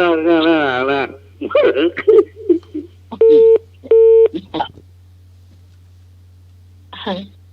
ใช่แล้วผีบ้า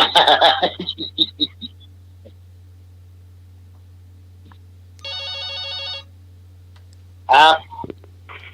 ผมครับผมใส่คนเดียวคุณใส่ว่าคนนุ่งว่าสำมามันมีใครเย็บให้ไงพงเลยวากบ้านมันมีใครเย็บให้มันเอาตัวเลยวากไอ้นี่เลยวากปัญหาก็ข้อเหรอแม่อย่างอ่ะมันสอบนั่งหน้าเวทีอ่ะแม่อะไรเอ่ยมันตั้งแต่ผมนั่งหน้าเวทีนะไม่ยกอะยกอย่างก็มี ยกเก้าอี้ แม่ริมแม่วางแม่แตง ไม่วาง นายก นั่งหน้าเวที ยกมันชอบดูวันลิเกไหมอ่ะ ดูค่ะสมัยไปก่อนเป็นเด็กๆอ่ะไปก่อนเอาศาสตร์ไปวางไปนอนดูหน้าเวทีค่ะไอ้โบง อ๋อเขาเรียกว่าแม่ แม่ ย เอา กว่า นะ นี่ว่ารอก่อนนะล่ะเนาะ ใช่ ของมาเล่าไปแล้วล่ะ แม่ยกถูกต้องเลย ไม่ยก แม่ยก นั่นแหละเนาะ ชอบลิเกป่ะ ลิเกนี่มองได้อ่ะ มองอะไรหรอต้องมองอะไรหรอ พระเอกนี่แม่ยกไอ้ที่เขามีสตางค์เนาะชอบเอาสตางค์ไปให้ปีก่อนนี่ชอบตลกเนี่ยไอ้ตัวโจ๊กก็เรียกตัวโจ๊กเนาะ เอ้เกมรอด้วยหรอมันเยี่ยมมากเลยวะ ตัวโจ๊กมันก็ตลกดีแล้วที่มีโจ๊กเป็นเพื่อนนางเอกเนี่ยแล้วไอ้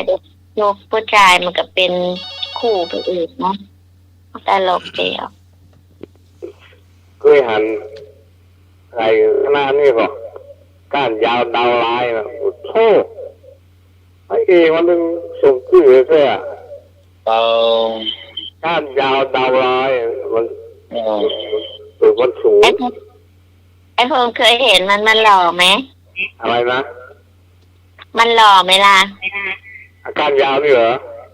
จ้า ตอนเป็นพระเอกว่าเป็นหัวหน้าวงมันก็หล่อดีเหมือนกัน ค่ะ การยาวดาวร้าย เดี๋ยวนี้เขาก็ยังเล่นอยู่เนาะ เล่นอยู่ได้ยินตุ้นยองบอก จ้า สองแมลงเกนี่แมลงเข้าหลังหรอกเนาะ ใช่ เข้าหลังองค์กับหมู่ออกหน้าเวทีมานั้นเป็นอันนั้นเป็นเจ้านั้นเป็นโอภาคได้ที่การเอกไว้ขององค์เจ้าค่ะ เอ๊ะอย่างจ้างเตอร์ผมมาดูเนาะผมชอบไปดูผมชอบดูหนังกางแปลงครับเนาะครับหนังกางแปลงนี่ม่วนกว่าครับเนาะ มีตั้งหลายอย่างเหรอเวลางานวัดน่ะงานวัดนี่มีลิเกเนาะมีลำวงเนาะมีหนังกลางแปลงเนี่ย เอาแรง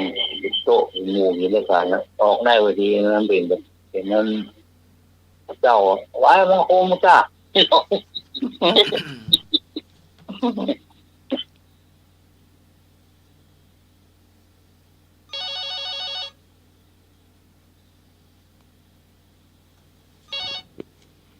หนังกางแปลงมันมีมาก้ามอยู่เนาะ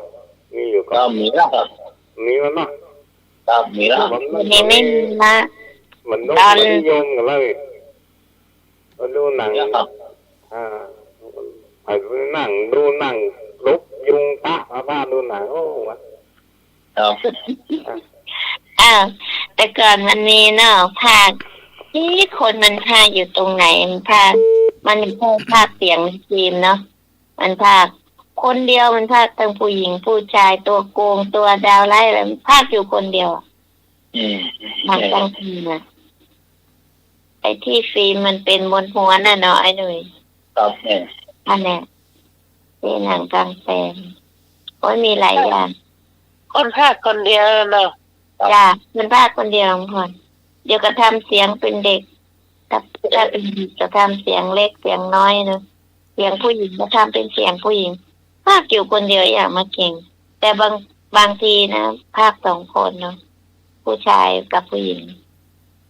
แต่มันภาคได้หลายตัวคิดดูหนังทั้งโรงภาคอยู่สองคนมีสองคน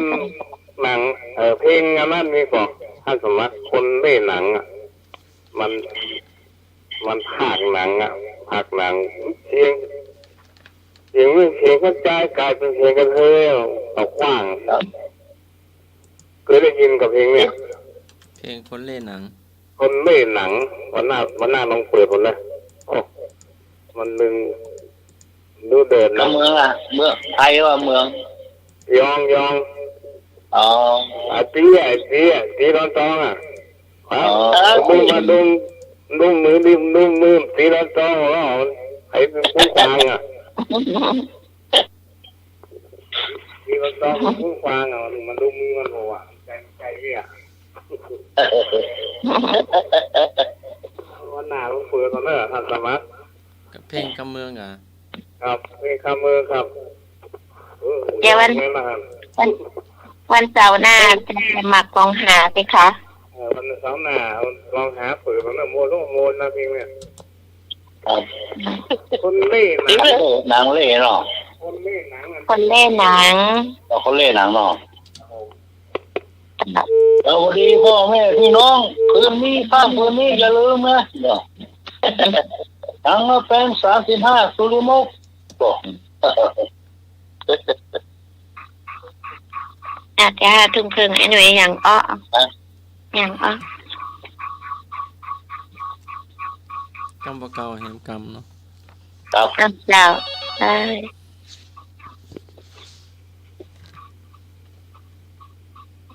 เนาะ ครับผมโอ้มาแล้วพ่อเยา ถามปัญหาที่ไว้ทั้งสองข้อนะเดี๋ยวตอบนะ ครับ ข้อแรกยาอะไรที่รักษาคนได้ยาอย่างไหนยาอะไรที่รักษาคนได้ ครับ ข้อที่สองทีตีนเดินหน้าสองตีนเดินตามหลัง จับหางแล้วขี้พุ่ง อ๋ออันนั้นโทรละที่ไทย นี่ถูก เจ้า ข้อแรกยาอะไรที่รักษาคนได้ เดี๋ยวนะน้องพรเดี๋ยวรู้ไหมเดี๋ยวนะเคย ยาที่รักษาคนได้ ยาแพทย์ ยาทำลายอะกะ ยาแพทย์ล่ะแพทย์ล่ะยาแพทย์ล่ะ ยาแพทย์อะกะ ยาแพทย์ยาแพทย์ แล้วบอกข่าวเพื่อนที่พาเพื่อนออกมาไปโม้อันละเลิศยุ่นย่ามึงวายแล้วกัน ไปโม่แพ้อ่ะ ยา ย่ามึงวายที่ตอนเราเถื่อน ชื่อมันจะเป็นแพทย์แล้ว ยาแพทย์แล้วกัน ยาแพทย์อะ ถูกต้องอะไรเนาะ ถูกไม่ถูกไอ้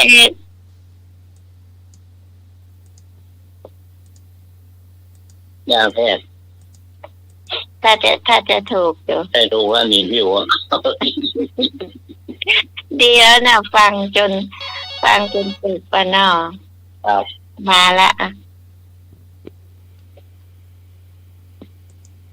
ถูกแล้วทุกหน่วย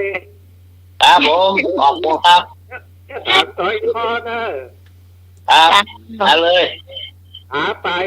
มาให้ว่าใครปลาหาอะไร หาเงินไกลหาเงินไกล ถูกต้องถูกต้อง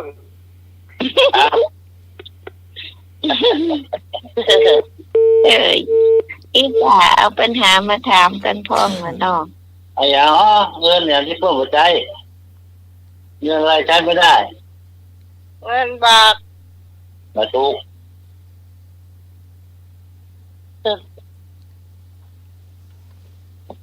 เงินอะไรใช้ไม่ได้เดี๋ยว เงินหาย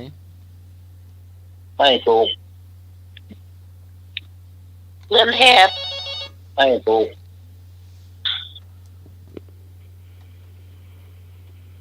นวัตการครับ ครับผม เงินที่ใช้ไม่ได้คือเงินเป็นขี้เมี่ยงกับนวัตการครับ ตาย ใช่วะ ใช่ ปวกครบ ตาย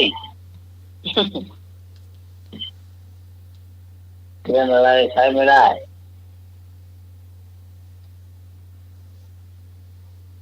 เงินเป็นแฮออกแฮสูงๆอะ เงินสมัยเก่า ใช้ไม่ได้แป้งต่อก็ใช้ไม่ได้ เงินบ้านเปิ้น ไม่ถูก เงาอ่ะ เอาเนาะ เงินใช่เงินเทา เงินเนาะใช่เนาะอ่ะ ก็ เงินเก๊กอ่ะ อันนี้ถูกเงินเก๊น่ะใช้ได้ทำไมจะใช้ไม่ได้หน่อยแต่มาจับได้ก็ใช้ไม่ได้ เก๊หรอใช้ไม่ได้ค่ะ เงินเก๊มันกับเอาไปซื้ออย่างเมา ถ้าเขารู้ถึงใช้ไม่ได้อ่ะ เวลาเขาไม่รู้ก็ใช้ได้อยู่ ได้ มันดำเอาจะถามนี่ข้อเลย ครับ คนที่ใช้เลื่อนเนี่ยมันเกี่ยวกันอย่างฮะ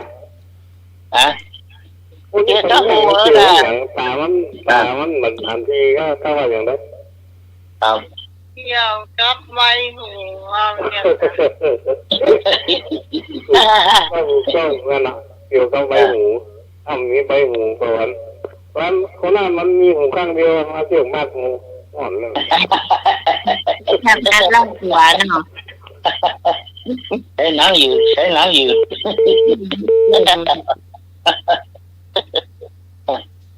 อ้อ๋อตีตีนมัดติดขวาตีตีนมัดติดคือปากก็ร่อนไปก็ร่อนมาม งมงกับมง มงบ่ถูก สุด ตีตีนมัดบนเทิงก็เกิดปาก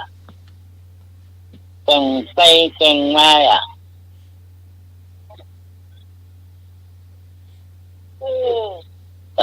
ถูกต้อง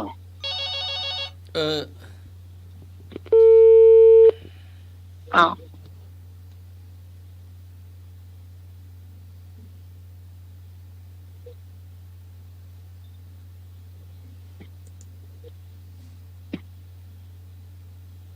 โอ้ดับปิ้ง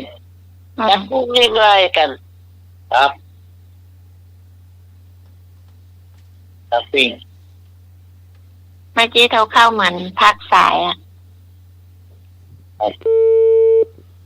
อืม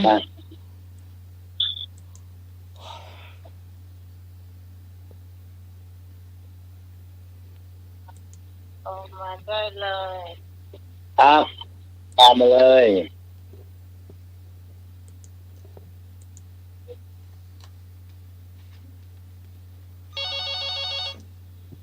ครับครับผมถามว่าที่ศีลสีฟ้าแล้วก็แฮมที่ศีลย่ำดินอันอย่างฮะ ตีเสียงยื้อฟ้า ที่ศีลสีฟ้าแฮมที่ศีลเตียวดินเตียวไปด้วยนะ คนสองคนถามงูตัวหนึ่ง ก็ถามมูย ใช่ ถูกละมันหาหมูว่าตีนสีฟ้าเลย ใช่ เอาหมูติยีฟ้าเลยเหรอ ถูกแล้วผมไม่ได้ว่าผิดนะเนี่ยผมว่าถูกครับผม เอาหมูมาแล้วคานสอดอ่ะเดี๋ยวไปก่อนถามก็อย่างเอา ตัวอยู่ในป่าชื่อบนถนน ตัวนี้ในป่าโค เจ้า ชื่อบนถนน เจ้า อะไร อะไรเต็มเต็มมาอันนี้ปัญหาตัวลุงทองเมื่อเช้าเนี่ยมันบอกให้น้องงั้นตอบเต็มทางม้าลายแล้ว เดือน ก็ อะไรยิ้มได้ทั้งวัน เดือนอะไรยิ้มได้ทั้งวัน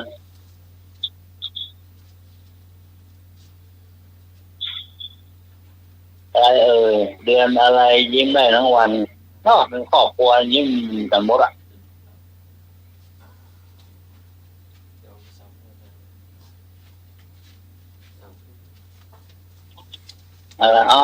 เดือนอะไรยิ้มได้ทั้งวัน เดี๋ยวนะเหมือนเคยได้ ลูกก็ยิ้มแม่ก็ยิ้มยิ้มหมด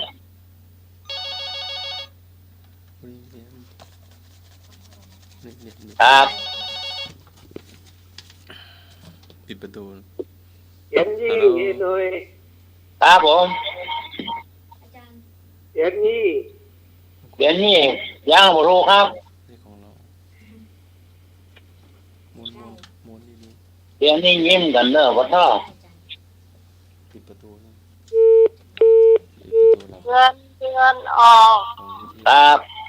ถูกต้อง ไม่ใช่ของเราอยากได้ปิดสิน เรียนออกถูกต้อง เอาไว้บนนะโดยเหยียบมา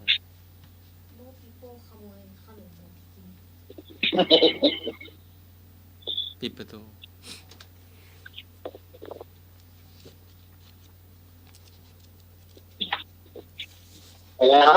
เอาอย่างตู้ที่สุด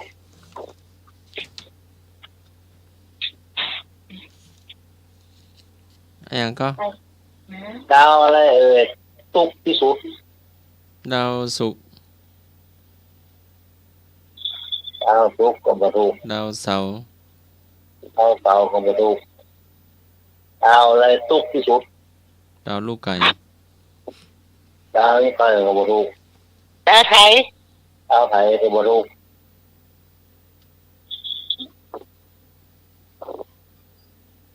อ้าวเน่าละ เอาอย่าง ดาว อ้าว อั นะ นเอา นมัสการครับ ครับผม ดาวที่ตุกที่สุดคือดาวโจรครับน้อครับนมัสการครับ ดาวตูนก็บ่ถูกจ้ะดาวตูนก็ยังไม่ถูก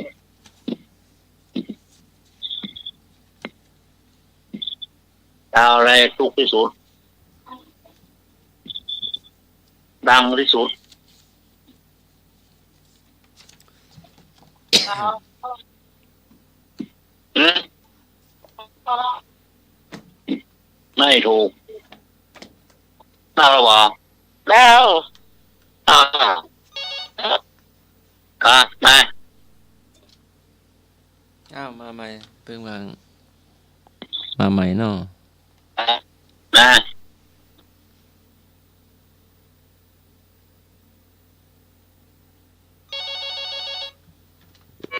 ครับผม คนดาวไถล่ะกันตุกที่ ดาว สุด ไหน ดาว ดังเลยเนี่ย ไถไปด้วย ดังนั่นเลยดาวเนี่ยเอ้าพวกฟ้าเมืองกลางจังหวัดเลยดาว เอาเลย ดาวพระศุกร์ เอาไปจะได้ นะ ไปตุ๊บจะได้ นางเอกดาวพระศุกร์อ่ะ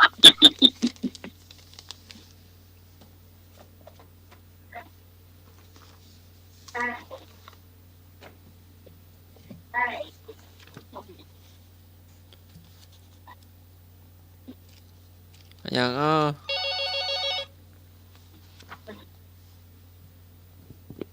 อะไรเอ่ย ครับ ข้างนอกดำข้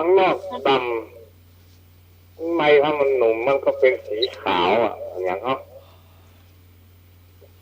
ซาลาเปา อย่างก็ข้างในมันดำ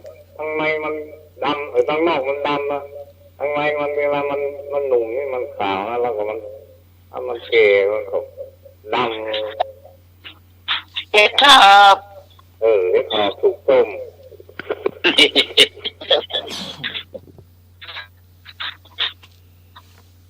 อย่างอ้อบ่หูหอมเมงอะอย่างอ้อบ่หูหอม ไม่แจ้ไม่เล่น เมงแต่น่ะเตียวได้ นี่หมูหอม มันหนึ่งค่ะ อย่าง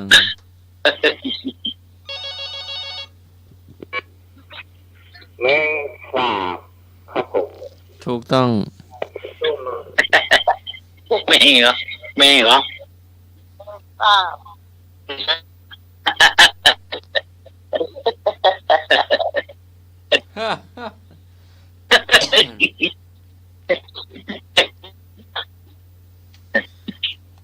ที่ เอาได้จังวะนะทราบมันตัวแม่แต่แบบ เป็นแต่เป็นว่า เอาได้จังกันละ อันนี้ถูกมันละ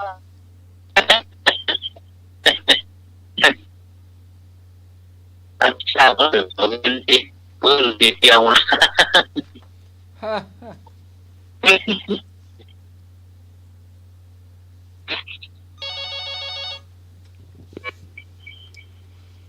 นมัสการครับ ครับผมนี่ยังไง มีแมงอย่างนึงคือแมงบไดีกินครับน้อครับนะมันเหม็นน้อบไดีกิน แม่ยังแม่ยังไม่ได้กิน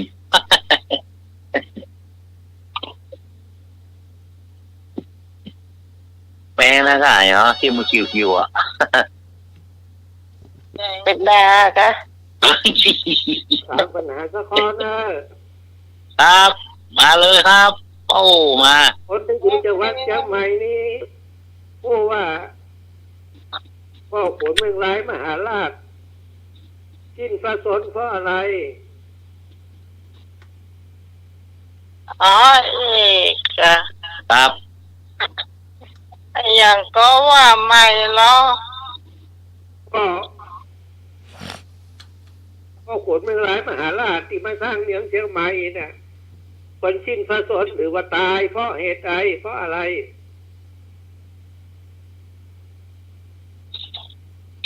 พ่อโขนเมืองลายหรอ พ่อฝนเมืองร้ายอ่ะ พ่อโขนเมืองลายมาสร้างเมืองเชียงใหม่มันตายเพื่อเพราะอะไรหรอ เปิดตายเพราะเหตุหยัง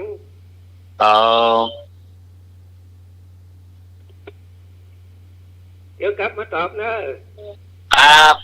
ขอบคุณครับผมตอนนี้ลึกหน่อยเลยนะ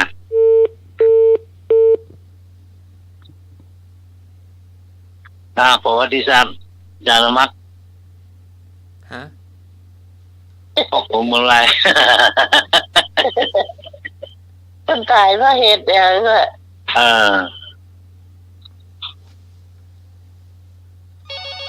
เพราะอุทิศตน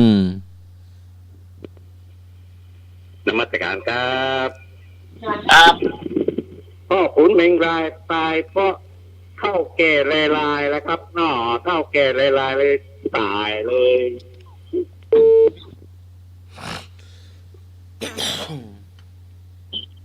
ก่อน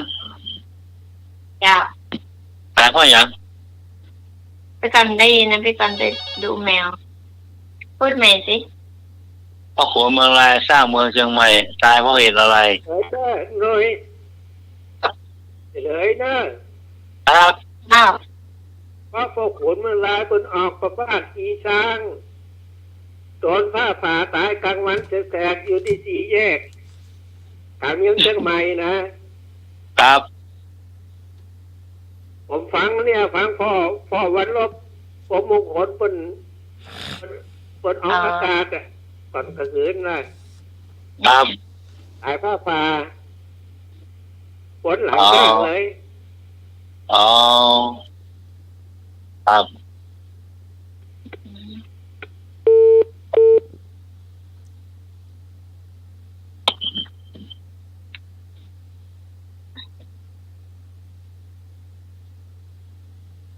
ดีเหมือนกันน้องฟังหลายๆอย่าง ไก่แม่ดำฝนหำบะเปียะ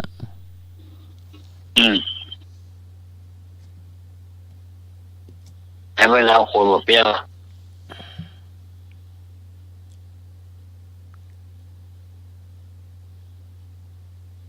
ใส่ไม่ดำคนไม่เปียก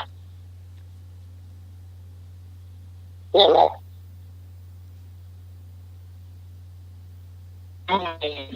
ไม่เข้าใจไม่เข้าใจใส่ไม่ดำคนไม่เปียกว่ะ ผมทำบอกเปีย นั่น ไปไม่ดำฝนทำดอกเบี้ย ใส่ไม่ดำคนไม่เปียก ไก่แม่ดำฝนหำบะเปียะ อ๋อ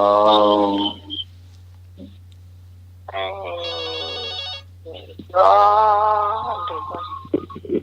ที่มันเหมือนโลกแล้วนะคะ อ๋อน มัสการครับ ครับ เอามันเข้าอยู่ที่โฮมากามันเลยบะเปียอากาเนาะมันอยู่ในเล้าอ่ะมันบะเปียอากาเปียอย่างโกรธนั่นเนาะมันอยู่ในเล้าอ่ะ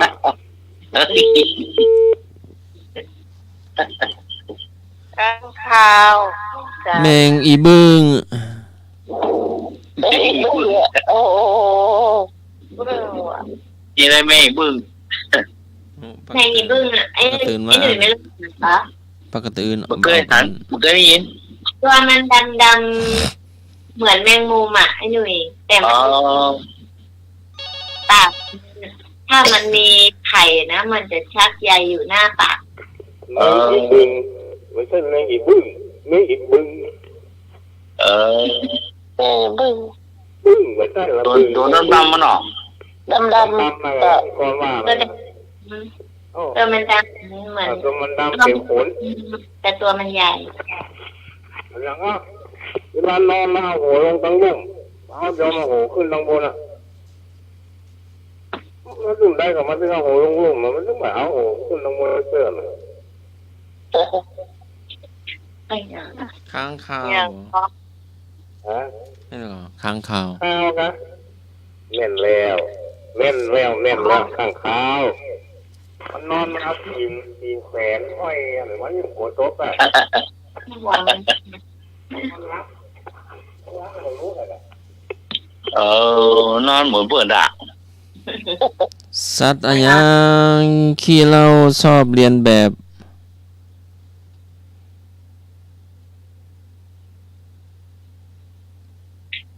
ซักอย่างที่เราชอบเห็นแบบนี้อ่ะ เจ้า โอ้ ปกติว่างูหมาปูตัวอย่าง งู งูเลยอ่ะ โอ้ แกบงูตู้ลุงรองอ่ะ มันเลย มันเลื้อยใส่คนมา ปัดไปประมาณหรอ ค่ะ อย่างงูตู้ลุงรองน่ะกล้าเก็บไปแลกเหล้า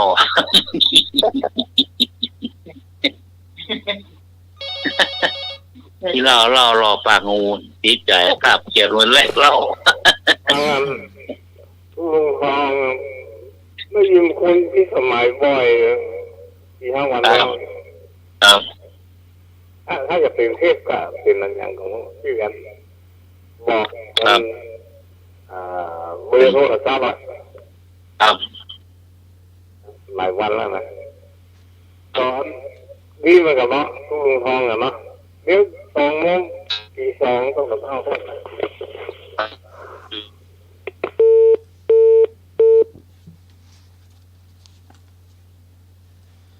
ต้นอะไรยัง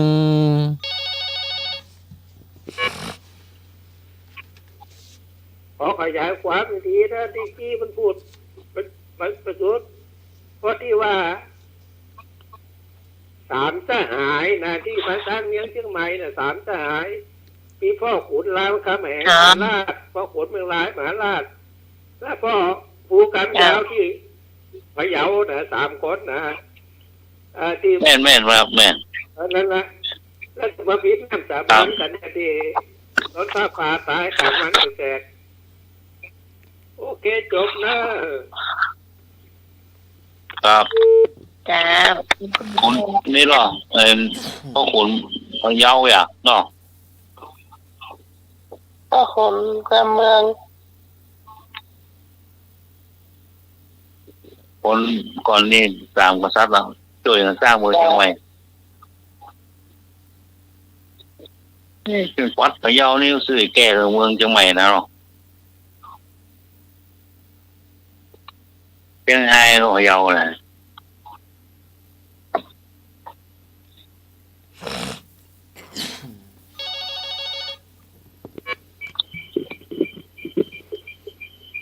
นมัสการครับ ครับผม ถ้าอยากดู3 กษัตริย์นี่มาดูที่ห่วง3 กษัตริย์นี่เลยเพิ่นมีรูปปั้นเพิ่นอยู่ตั้งนี่เลยศาลากลางเก้าเนี่ย ครับ เพิ่นอยู่นี่เลยครับ ครับ นมัสการครับ ครับ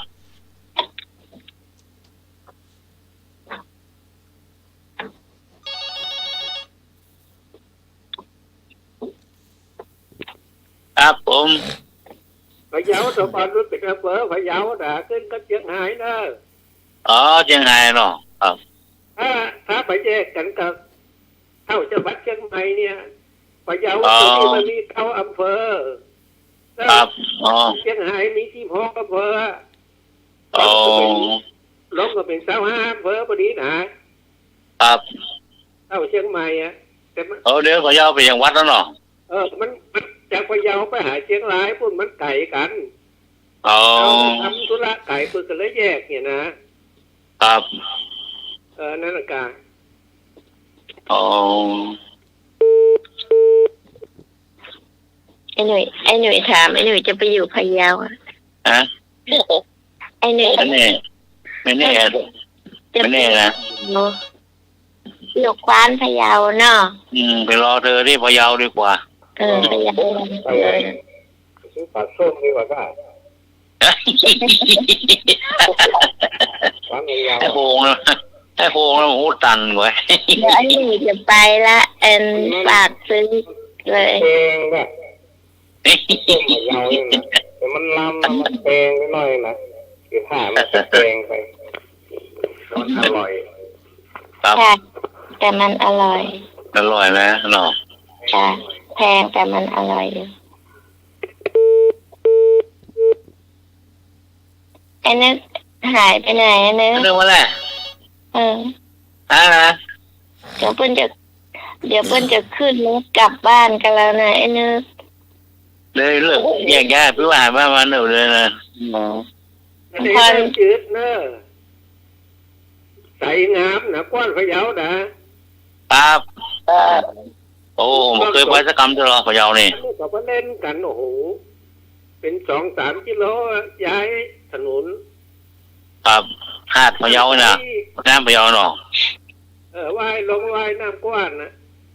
อ๋อกวานพะเยา ขอเว้งกว้านพะเยาให้บ้านเว้งแน่ ทะเลน้ำจืดอะไอ้หนุ่ย โอ้ผมเคยไปสักคำตลอด กับพี่ก่อนไปเขาขับรถไปแต่เขาไม่ได้แวะนะครับ เขาขับรถรอบควานพะเยา พะเยาเมืองแปร่เมืองน่านผมเคยไปสักคำเด้อ เป็นทะเลเหมือนทะเลน้ำจืดต้นบอกทะเลน้ำจืด ทุกคนมาเล่นดนตรีมาเห็นกว้านพะเยาก็เลยแต่งกว้านพะเยา โอ้ตุลาโพนี่มันแน่นอนละเนาะ อืม พระแนนเพลงหมดอ่ะ ป่าที่ ครับ ป่าส้มนะที่ขึ้นชื่อนะ อ๋อ ป่า โอ้แท้ค่ะ กัดพะเยา ครับ เพราะว่าเป็นป่านั้นมันนุ่มดีมันอยู่ทะเลจืดไงน้ำจืดกว้างขวางนะป่าส้มเนี่ยมันนุ่มเรื่องกระตังนะคนไหนมาพะเยาก็ต้องของฝากป่าส้ม อ๋อดังแล้วปลาส้มละ จ้ะ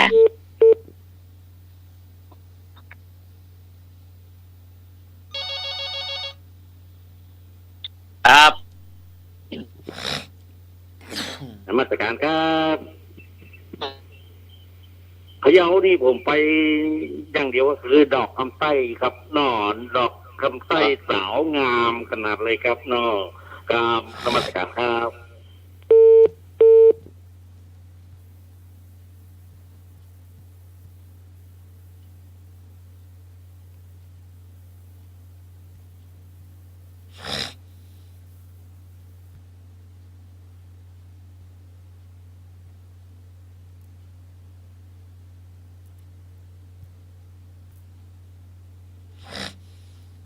อ้าวสายหลุดไปเนาะ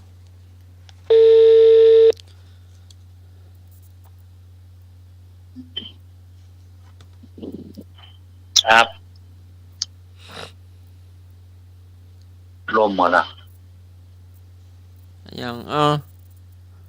ต้นอะยังเป็นแข้งสัตว์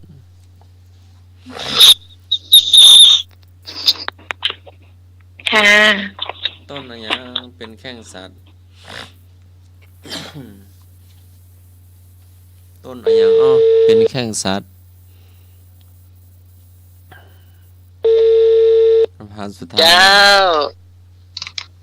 ไอ้อย่างนั้นมันเป็นแข้งสัตว์ ต้นอะยังเป็นแข้งสัตว์ 053-226-058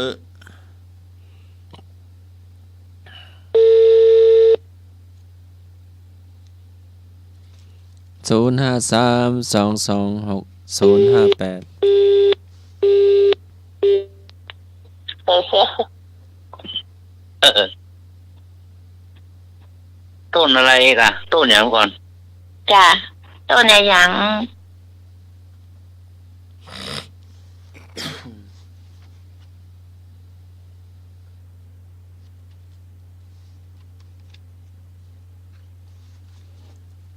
ต้นอะหยังเป็นแข้งสัตว์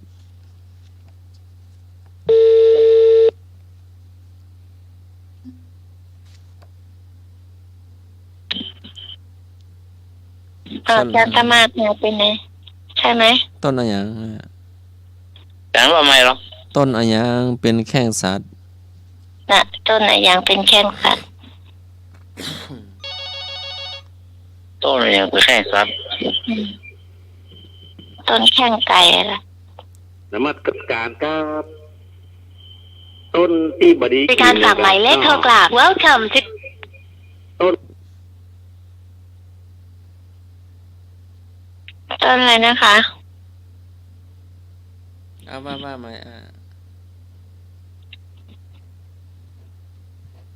ต้นเนี่ยแข่งไก่อะ จ้า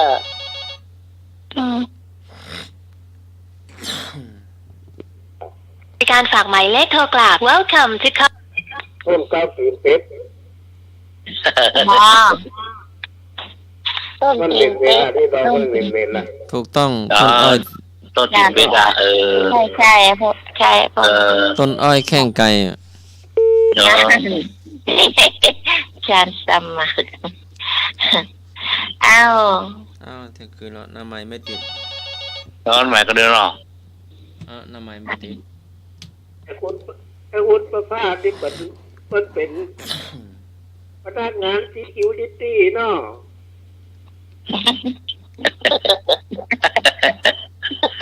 ที่ถือว่าเราพอนะถ้าซูเปอร์ไวเซอร์นี่เป็นหัวหน้าเราพอซูเปอร์ไวเซอร์นะครับ ผมก็เป็นซูเปอร์ไวเซอร์ที่ไปอยู่โรงแรมดุสิตธานีกรุงเทพเมื่อสมัยก่อนน่ะ โอ้เขาอยู่โรงแรมใหญ่ๆเลยแสดงว่า ไอ้เจ้าก่อน หน่วยก้าน ดังเหมือนกันนะผมนะครับ หน่วยก้านดีกว่าอยู่โรงแรมใหญ่อ่ะ ซูเปอร์ไวเซอร์แล้วเขาเป็นมานานแล้วเนี่ย ครับ แล้วก็ ผู้จัดการใหญ่แล้วเนาะ เคยเป็นมีเดียนกรมนเขาแดนโดยรักษาความมั่นคงภายในนะครับมีเดียน3เราทัพมีเดียนทหารแล้วก็มีบัสบอส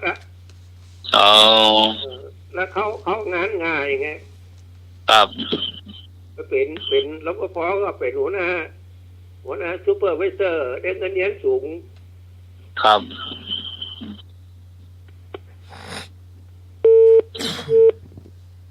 เที่ยงคืนแล้วเนาะอำลาเนอะ ครับ จาน น้ำไม้น่าจะพักผ่อนแล้วเนาะ เดี๋ยวไม้เชิญหัวหน้า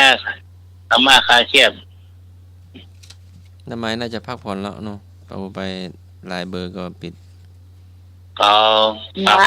ไอ้มันจะข้างครับ นัตถิขันธสมาทุกขาทุกเสมอด้วยขันไม่มีค่ำคืนนี้ก็ไหว้พระสวดมนต์แผ่เมตตาหยาดน้ำเป็นหลับเป็นสุขตื่นเป็นสุขขอกราบนมัสการและเจริญพ